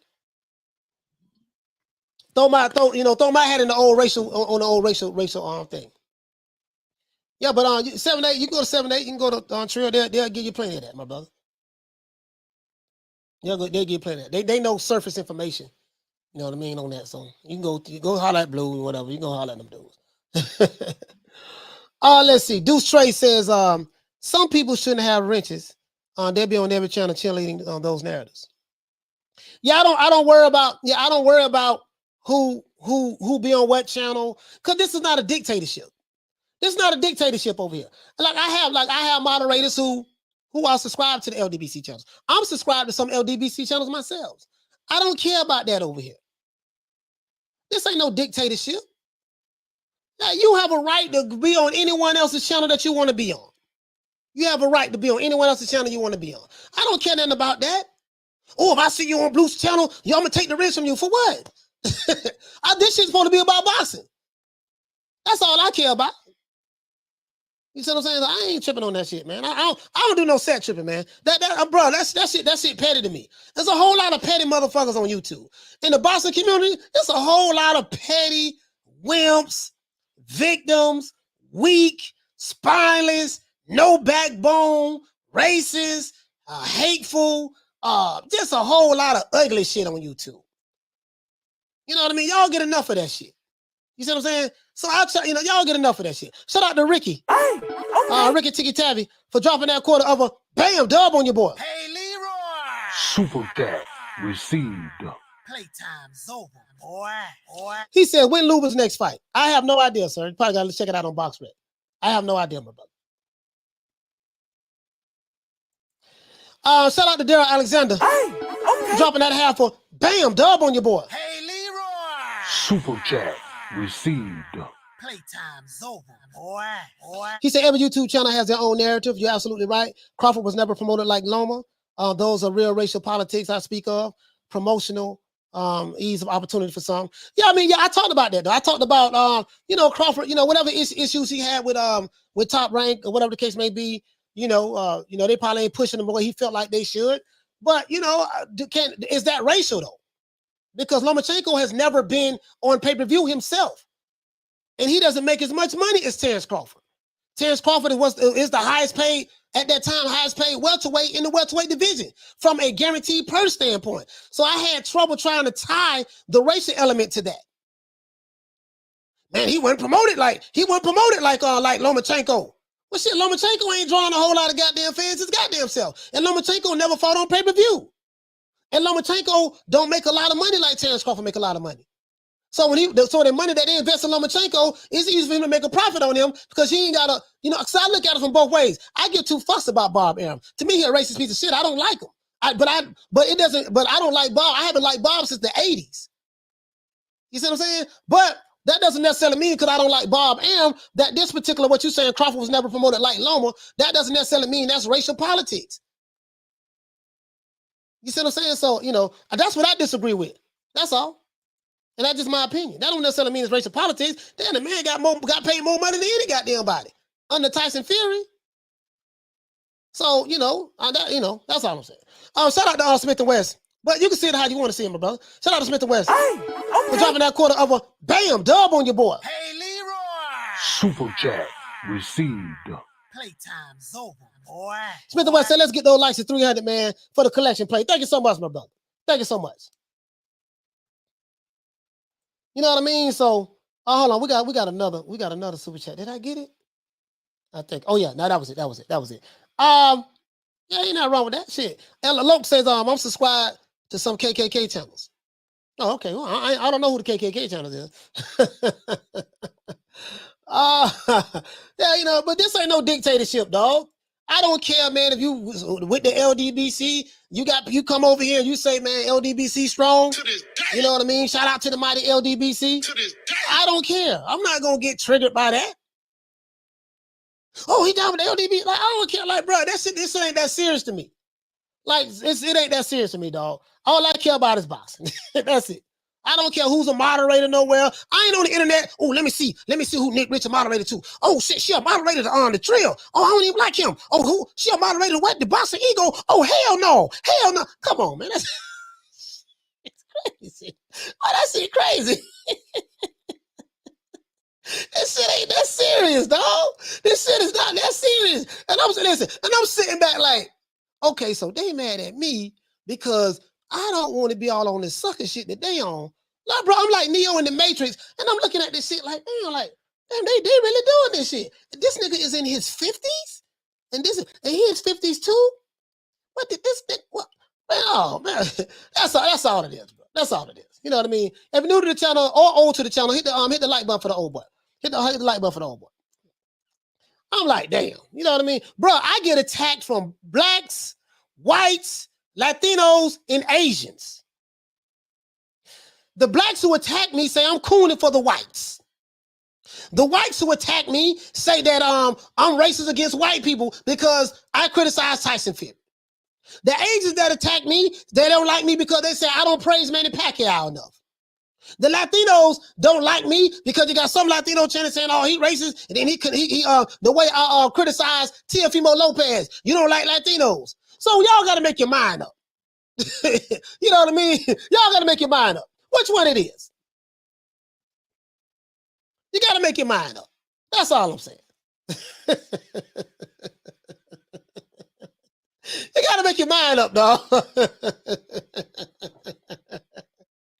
You know what I mean? You got to make your mind up. That's all I'm saying, but this shit crazy, man. I just ain't gonna get caught up in this shit.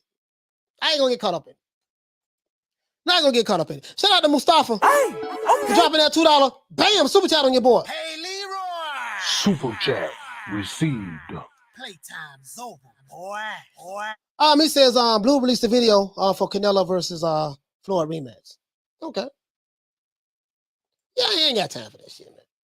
Yeah, this shit ain't that serious. I'm 48 years old, dog. 48. You know what I mean? Yo lo tengo 48 años. I ain't got time, dog. I just ain't got time, dog. I don't care. Come over here. We're going to talk boxing. We're going to talk a little shit. And that's what we're going to do. Have some fun, laugh, kiki, and then do it all again tomorrow the next day. That's what it's all about. It ain't about, it ain't about all that other stuff. I understand. I know some people want me to be a freedom fighter and jump on the front lines. And, that's not me. You got enough channels that's doing that. If you want to go to a racist Latino channel, go to Punch Drunk Perfect Boxing. Punch Drunk Boxing. You can go over there to him. If you want to go to the Chitlin circuit and get cursed out and we get called, oh, bitch ass nigga, I got shooters, go to Ace Money channel. If you want to be the Black Revolutionary and, go some of the LDBC channels. That's what you want to do, right? If you want to just push narratives, go over there. If you want to, just be the fun-loving, bubbly guy that wants everybody to like them, go to what's the brother name? The brother Showbiz. Go to his channel. You can go wherever you want to go at. I'm not gonna block you. You know what I mean? I don't care if I have a moderator that's the moderator on the LDBC channel. I don't own my moderators. They grown. They can do what they want to do. They can do what they want to do. I don't care. I got love for everybody who subscribed to me. I don't care. I got love for my moderators. I do. And love for everybody in the chat. I do. I don't care. You see what I'm saying? I had the phone lines open so people can call in and criticize me. I don't care. And I listen because I learned a lot from my detractors. That's why I want detractors to call in, because I learned a lot from them. I like to know what people thinking.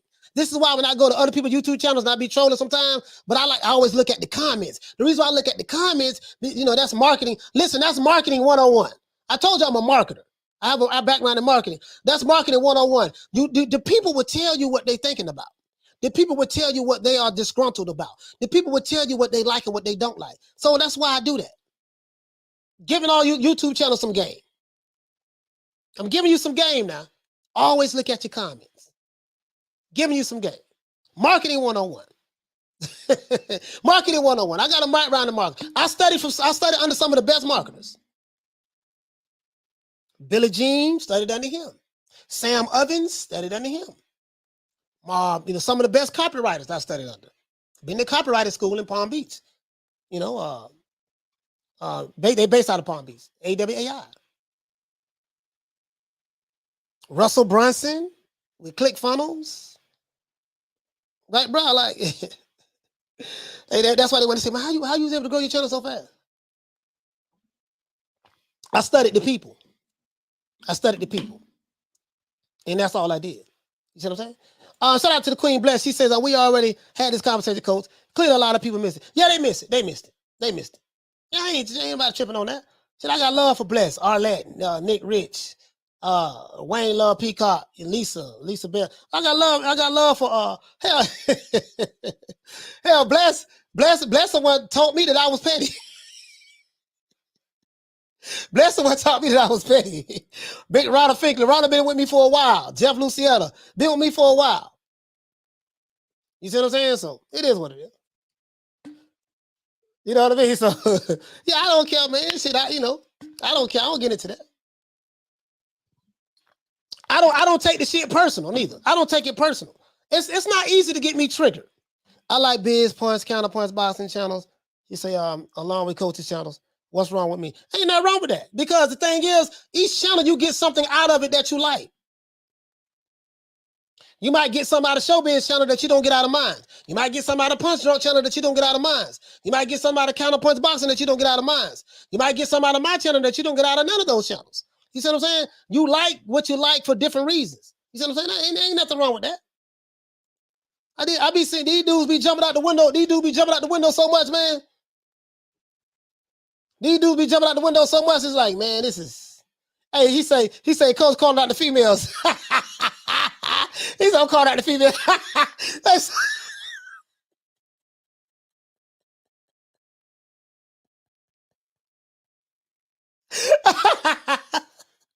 You can never go wrong with the sisters, man. The reason why I show the sisters a lot of this special treatment, because that's not that many women fans of the sport of boxing. It's not that many women fans of the sport of boxing. There's a whole lot of men who like boxing, but there's not a lot of female fans. So when you see a female fan of the sport of boxing, you know what I mean? That's very rare. That's very rare. You see what I'm saying? Yeah, that's very rare. That's all it is. You know what I mean? So, Elf Society say been watching Coach for at least 8 months now. I can't stand other channels. I keep it real. I watch quick vids, but never lie. F that. But if you do, there's nothing wrong with that. If you do, there's nothing wrong with that. Again, this ain't no dictatorship. He say it's sarcasm, Coach, for these jokers that don't get it. Oh, okay, Mr. Hal. Yeah, I don't give a damn. Shit, hey, listen. Some of those YouTube channels that you watch, they hate me with a passion. They hate me with a passion. You know, when I get off this shit, I don't forget about it. When I wake up, I ain't thinking about it. When I get on the show, we say what we say, and that's it. So, some of these dudes like I'm in here with them. They hate me with a passion, boy. They hate me with a passion. The shit funny to me though. But understandably so. You know, I had it coming. I had it coming. You see what I'm saying? So, you know, it is what it is. It is what it is. I had it coming. You know, some people feel like, man, he fucking with us. I ain't did nothing to him. I had it coming. I ain't tripping. He say, that's true, coach. Not that many female fans. Yeah, exactly. You know what I mean? So he said, thoughts on Boxing Eagle. Oh, talking about Boxing Nemo? Oh, talking about the fake I'll be sure. The fake I'll be sure. Yeah, he puts them narratives too. He pro PBC guy. Puts those narratives. I don't know, buddy. I don't know, buddy. So, you know, he puts those narratives though. You know what I mean? So, yeah, I don't really watch his channel. I mean, I don't really watch his channel. Might catch a video every now and then, but me, I'm a high energy guy. I don't know if you guys notice. My style, I'm very high energy. I deliver my message a little differently from a lot of channels. So what I do is, I want to feel what you're saying. I like, let me see how you delivering the message. Can you bring it home? Can you deliver it? Can you make me feel what you're saying? You see what I'm saying? Even if it's some bullshit. I want to see how strong your emotional plea is. You see what I'm saying? So, and that's, you know what I mean? So it is what it is. So I was like, man, you know. He said, bro said the mighty. Yeah, I ain't tripping, man. I got a lot of people who subscribe to LDBC channels who watch me. You know, it ain't that serious to me. It's really not. It's not that serious to me, dog. Not that serious to me. And I don't, you know, it is what it is. And shout out to them boys over there. Shout out to them. You know what I mean? KQKC, one of my favorite channels. The Singing OG. One of my favorite channels. You know what I mean? Now I don't get along with all of them, but I fuss with KQKC. Really though. You know what I mean? I really do. You know what I mean? So, and guess what? It might be some channels I mess with. Like I had Rick Glaze on the show. Don't nobody like Rick Glaze. I understand why they don't like him. I really do understand why. I understand why. I get it. I hear things and I listen very well. Trust me, I get it. I promise you, I'm not done by a long shot. I know who's who, what's what. I promise you I do.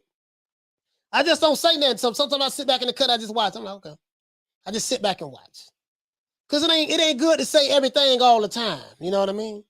It ain't good to say everything all the time. He said, Coach, you ever call any of your subs over there? Yeah. A lot of my subs go to those different channels. And there's nothing wrong with that. Ain't nothing wrong with that. Shit. You know what I mean? Ain't nothing wrong with that. Shit. I'm like what's wrong with it? It's content creation. She said, Arlette, yes. Oh, Arlette. Shout out to the queen, Arlette. True. Yes. You know I know that. Arlette, you know I know that, right? You know I know that, right? You think I don't see that? Arlette? You know I know that. He said, Coach, you think Fanon will ever do truffle shuffle again? What is truffle shuffle? What is truffle shuffle? Diverse content said you should always drop in to see what they're hitting on. Hey, I'm gonna tell you something. All content creators watch each other for the most part. I mean, maybe not everybody, but you know, all content creators, they watch each other. Trust me, they do. The ones who say, I don't watch nobody's stuff, I just watch they lying. They all content creators, one way, form, or fashion, they watch each other. See, the thing is, because you'll live in an echo chamber. See, if everybody is one monolithic group of people, guys, and I'm just a part of my clique, my crew, which a lot of people, they do this. They live in an echo chamber to where they don't allow anything to come in to challenge the narrative or the information that they're putting out. So they live in an echo chamber, and all they listen to is channels that they agree with, or that lines up with their mind process, their thought process. Me, I don't do that because I'm past that. I don't live in an echo chamber. I want to hear dissenting opinions. I want to hear what you don't like, who you don't like, what you think about me, what you don't think about me, when you gonna pull up, how many shooters you got, how many coons or Uncle Toms you gonna call me? You know what I mean? Like, how many house niggas you gonna call me? How many Sambos you gonna call me? You see what I'm saying? You know, what the narrative is today. Everybody watches each other. They're not gonna tell you that, but they watch each other. Especially if you're a channel that's doing good numbers with analytics and stuff like that. They watching each other. Everybody watches me. I'm sure of that. I'm positive. I'm damn near positive of that. The highest boxing content creation YouTube channel, they don't see my show, watch my show, look at me, and they feel some type of way about me. Because I watch them. And this is facts. Because some of those subscribers go over there and they'll mention my name. New Media Today USA Boxing. How I know? Because I've seen it. I've seen it. I sit back, okay, they mean, that's such who subscribe to me. And they say something, they pull it up on the board. Oh, they say, yeah, and then I've seen it. I've seen it. So I know how the other side feel about me. I know how all of them feel about me. You see what I'm saying? So me, I'm the type of guy, I like to hear the other side. I like to hear the other side. I'm a researcher. I'm a marketer. So when I do my research, I research everybody. And when I do my research, I go directly to the people. I don't necessarily listen. I mean, I know the narrative that you're pushing. I may listen to 5-10 minutes of what you're saying. Okay, I see what narrative he's pushing. He's staying on code with his narrative. So, and then I turn it off, and then I look directly at the chat. I look at the chats. I look at the, I'm teaching you content creators. Listen, you boxing YouTube content creators. I'm giving you some game. This is marketing 101. When you, in order to be good at anything in life, you have to do thorough research in your niche or market. So, so, you know, by the end of the year, we're going to be at 20,000 subs or maybe more. It's going to be a good year. It's going to be a good year. I study everything, you know, so and you get your information from the people. The people will tell you. You might not like me. You might not can't stand my guts. But, boy, you probably sit back like, damn, that's a smart motherfucker there, man. I don't like that nigga, man. But, God damn, that nigga be on point. I think he's a bitch-ass nigga. I want to send my shooters at him, but I can't stand him. But, God damn, he be on point. Damn. I get it. I understand. I understand. The real Mr. Ham, he says, you're real, raw, unapologetic. Thank you, brother. Yeah, I don't know how to be nobody but me. I've been me for 48 years. I don't know how to be anything else or anybody else. I don't. So someone said that, hey, man, you trying to be like such and such. Dude, I ain't trying to be like nobody. I've been like this all my life. All my life, I've been me. I don't know how to be nobody else. I don't know how to be Showbiz. I don't know how to be Nestor Gibbs. I don't know how to be Trill. I don't know how to be Blue. I don't know how to be BFTB. I don't know how to be Officer Drew Tying. I don't know how to be none of those. I know how to be me. That's all I know how to do. I got a master's degree at being me. You know what I mean? That's it. Master's degree at being me.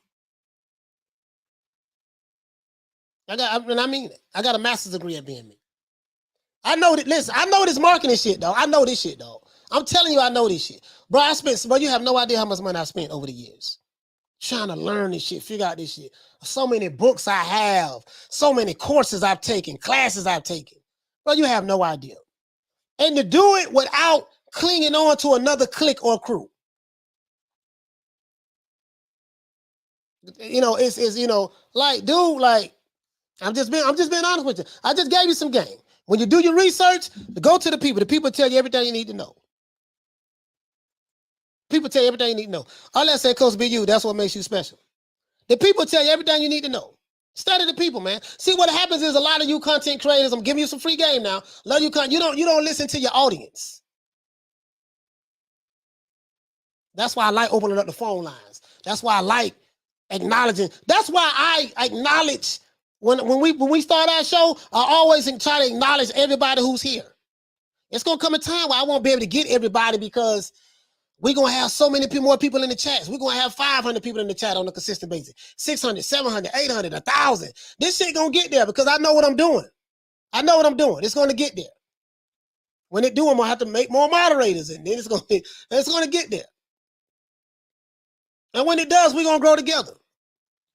But I'm going to do something, but I want to do something. I don't want to talk about it because I want to put my ideas out there. I don't want to talk about it.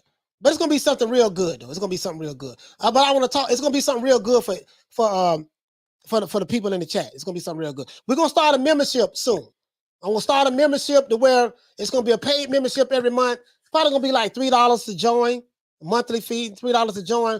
And in this paid membership, I'm going to have content that I normally won't put on this.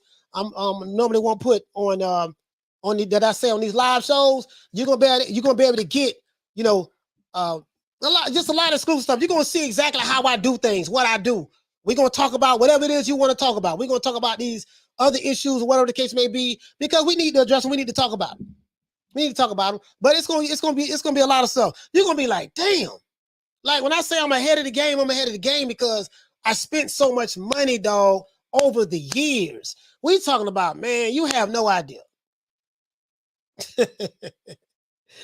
Woo, spent so much money over the years. You know what I mean? So, read so many books, done so much studying. That's why I say they haven't figured it out yet. Y'all ain't figured it out yet. It's not as simple as, oh man, you came up because you hated on the LDBC. No, there's a whole lot of people hate on y'all. They ain't doing shit. Hell, you got people in the LDBC, they can't grow their channel for shit. And they've been around since 2012, 2013. Then you got some, they have taken off. So, I mean, your affiliation with them didn't help you none. You still at 6,000 subs. You've been there for 9 years. 10 years. I came on the block, jumped off the porch yesterday. Shot right past you. Looking back at it like, damn, what? You see what I'm saying? That should tell you something. That should tell you something. You know what I mean? So it is what it is, man. It is what it is now. F Society, what you say, family? Say, coach is hilarious. He say, King Front reminds me of Coming to America. Oh, Mr. T. She said, get your coins, coach. No, I don't really get no hell of a money on this. I mean, YouTube take 30%. So this ain't my primary income. This I do this as a hobby. I do it because I like doing this shit. You know what I mean? I got my personal fitness business. I've been doing that a long time, dog. Like strength and conditioning, stuff like that. I've been doing that a long time. I had that before I even thought about this shit. I haven't even, but the membership, I want to do the membership. I want to do that. I want to do the membership. I want to do the membership because we'll take it to a whole nother level. We're going to do the membership. You know what I mean? And it's going to be cheap. It's only going to be like $3 a month. That's it, $3 a month. It's going to be something cheap. You know what I mean? You're gonna get a whole lot of more. But this bum is taking the easy matches, fighting other bums. I got a whole lot of energy, dog. You can see right now, I'm a high energy guy. I like to laugh. I like to talk shit. I like to have fun. I like to, I'm a high energy guy. Very high energy. You know what I mean? Shout out to Thomas Jones for dropping that $2. Bam, super chat on your boy. Hey, Leroy. Super chat received. Playtime's over, boy. Hey, shout out to he say, who's your next cherry? Shout out Big Nuts or MJ. But dog shout out Big Nuts. He say, what's your thoughts on HIIT cardio, coach? HIIT cardio is good if you can handle it. HIIT cardio is good. Like right now, HIIT cardio is good. Once you build yourself up to doing it, high intensity training, that's really good. Really good. HIIT cardio is good. Know what I mean? I'm gonna get back into doing HIIT cardio myself. You know what I mean? Low, what you say? He say they said you'll never reach 10K. Whew. They didn't know me very well. They underestimated me. He says I might need some new workouts for conditioning, coach. It depends on what you're trying to do. I always tell people, man, before they do anything as related to training or working out, just go to the doctor, get a physical, and see what it is. You know, just see where your health is at overall there. Get your blood work done. I always tell people to do that first. You know what I mean? Tell them what to do. You know, get your blood work done and, you know, stuff like that. You know, when you do certain diets, you want to know what your blood type is. You know, what foods you should be eating and shouldn't be eating to help you lose the midsection and stuff like that. You know, there's a whole lot going to that shit. I'm not a doctor, so I always tell people to do that. It's a whole lot going to it. Diverse Content said, you spoiled me. He said, Coach, you spoiled me. I only do a drive-by on 2 channels. When I first ran into this channel, we had some good laughs. Hey, man. Hey, what he say? Wayne Love Peacock say, men don't say coins. Hold on, what Bless at? Oh, Bless said, Bless 365. She said, don't cheat yourself, Coach. I got $5.99 and $9.99 on you. Or let's say, Coach, I need to lose at least 20 pounds. You should do that on the membership channel. Yeah, we're going to do a lot of stuff on the membership channel. A lot of stuff. I can't really get out there and train people no more like I used to now. So it's like I gotta, you know, I gotta try to do some other things, diversify and stuff like that. But yeah, you know, because things are like, you know, like everybody's body is different. You see what I'm saying? So it ain't no one thing fits all. Like, yeah, you do this. Like a person may do once, like you may see a person do a certain diet, do certain exercises, and it may work for them, but then you might try to do the same thing. What works for them may not work for you. You see what I'm saying? So I don't believe in hustling people. Like, you know what I mean? Like, I don't believe in hustling people. Like, shit, you know, I don't believe in doing that.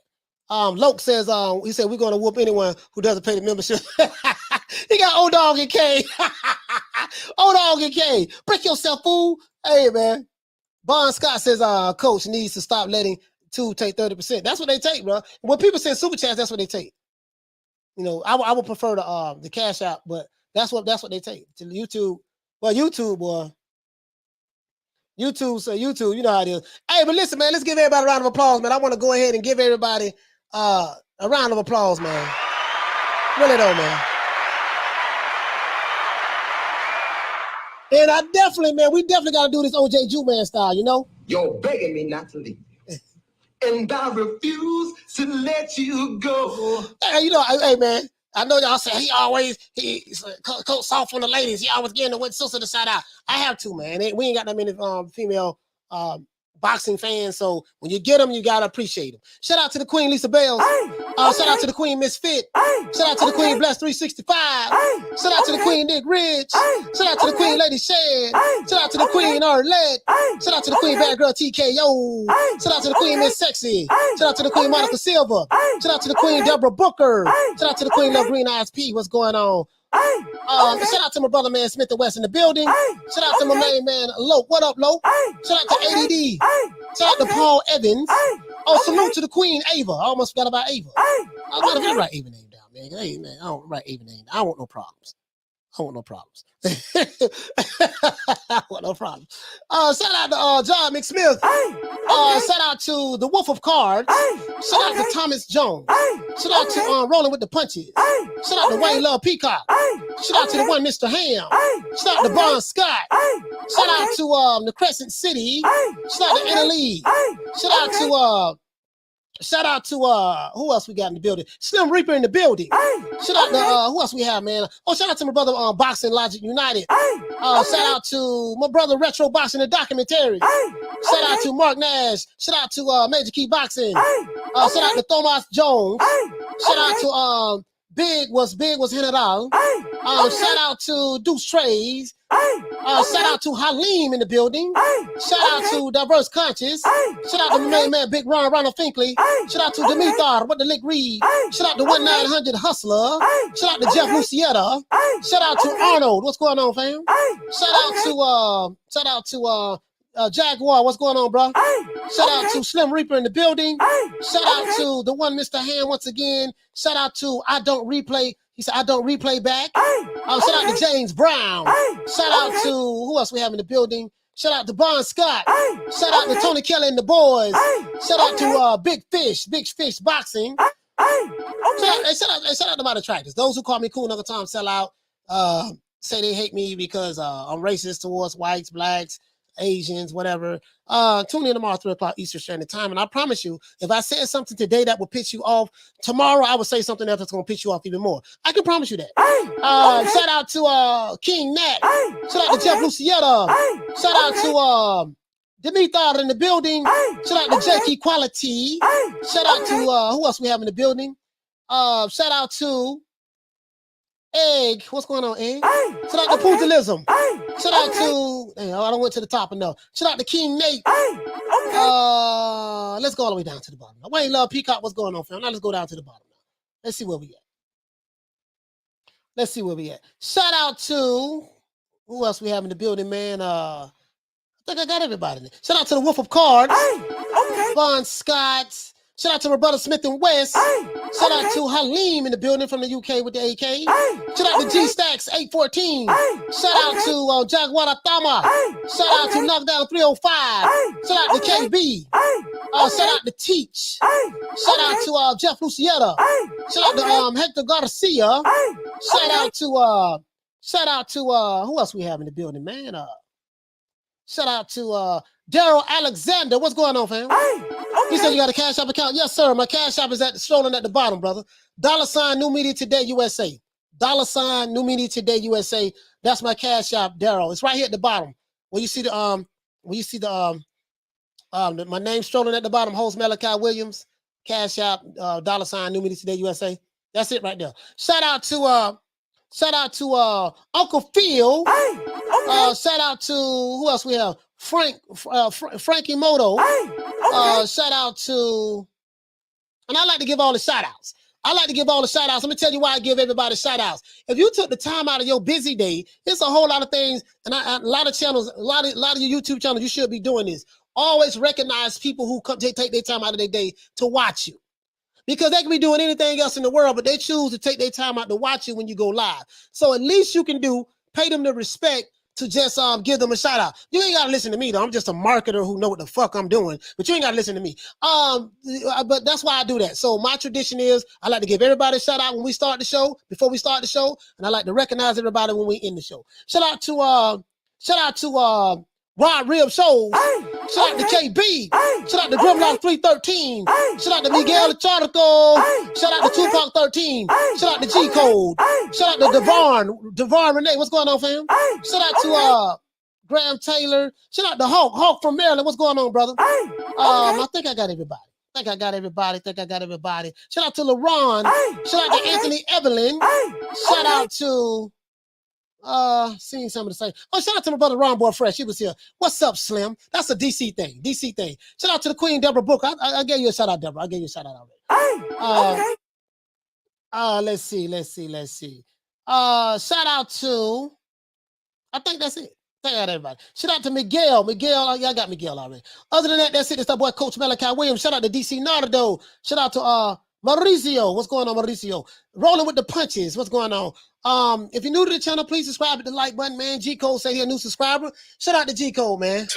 Really though, man. True. Salute to Paul Evans. Other than that, that's it. It's that boy Coach Malachi Williams signing out. New Media Today, USA Boxing. And I'm gonna hit y'all, man, with a little bit of Otis right quick, man. You're begging me not to leave. And I refuse to let you go. Hey, you know what it is, man. Ain't nobody coming to see you, Otis. Other than that, that's it. Coach Malachi Williams signing out. New Media Today, USA Boxing. Holla at y'all. You know my motto, dog. Don't meet me there, beat me there. Peace. Man, I'm out of here, bro. Let's go.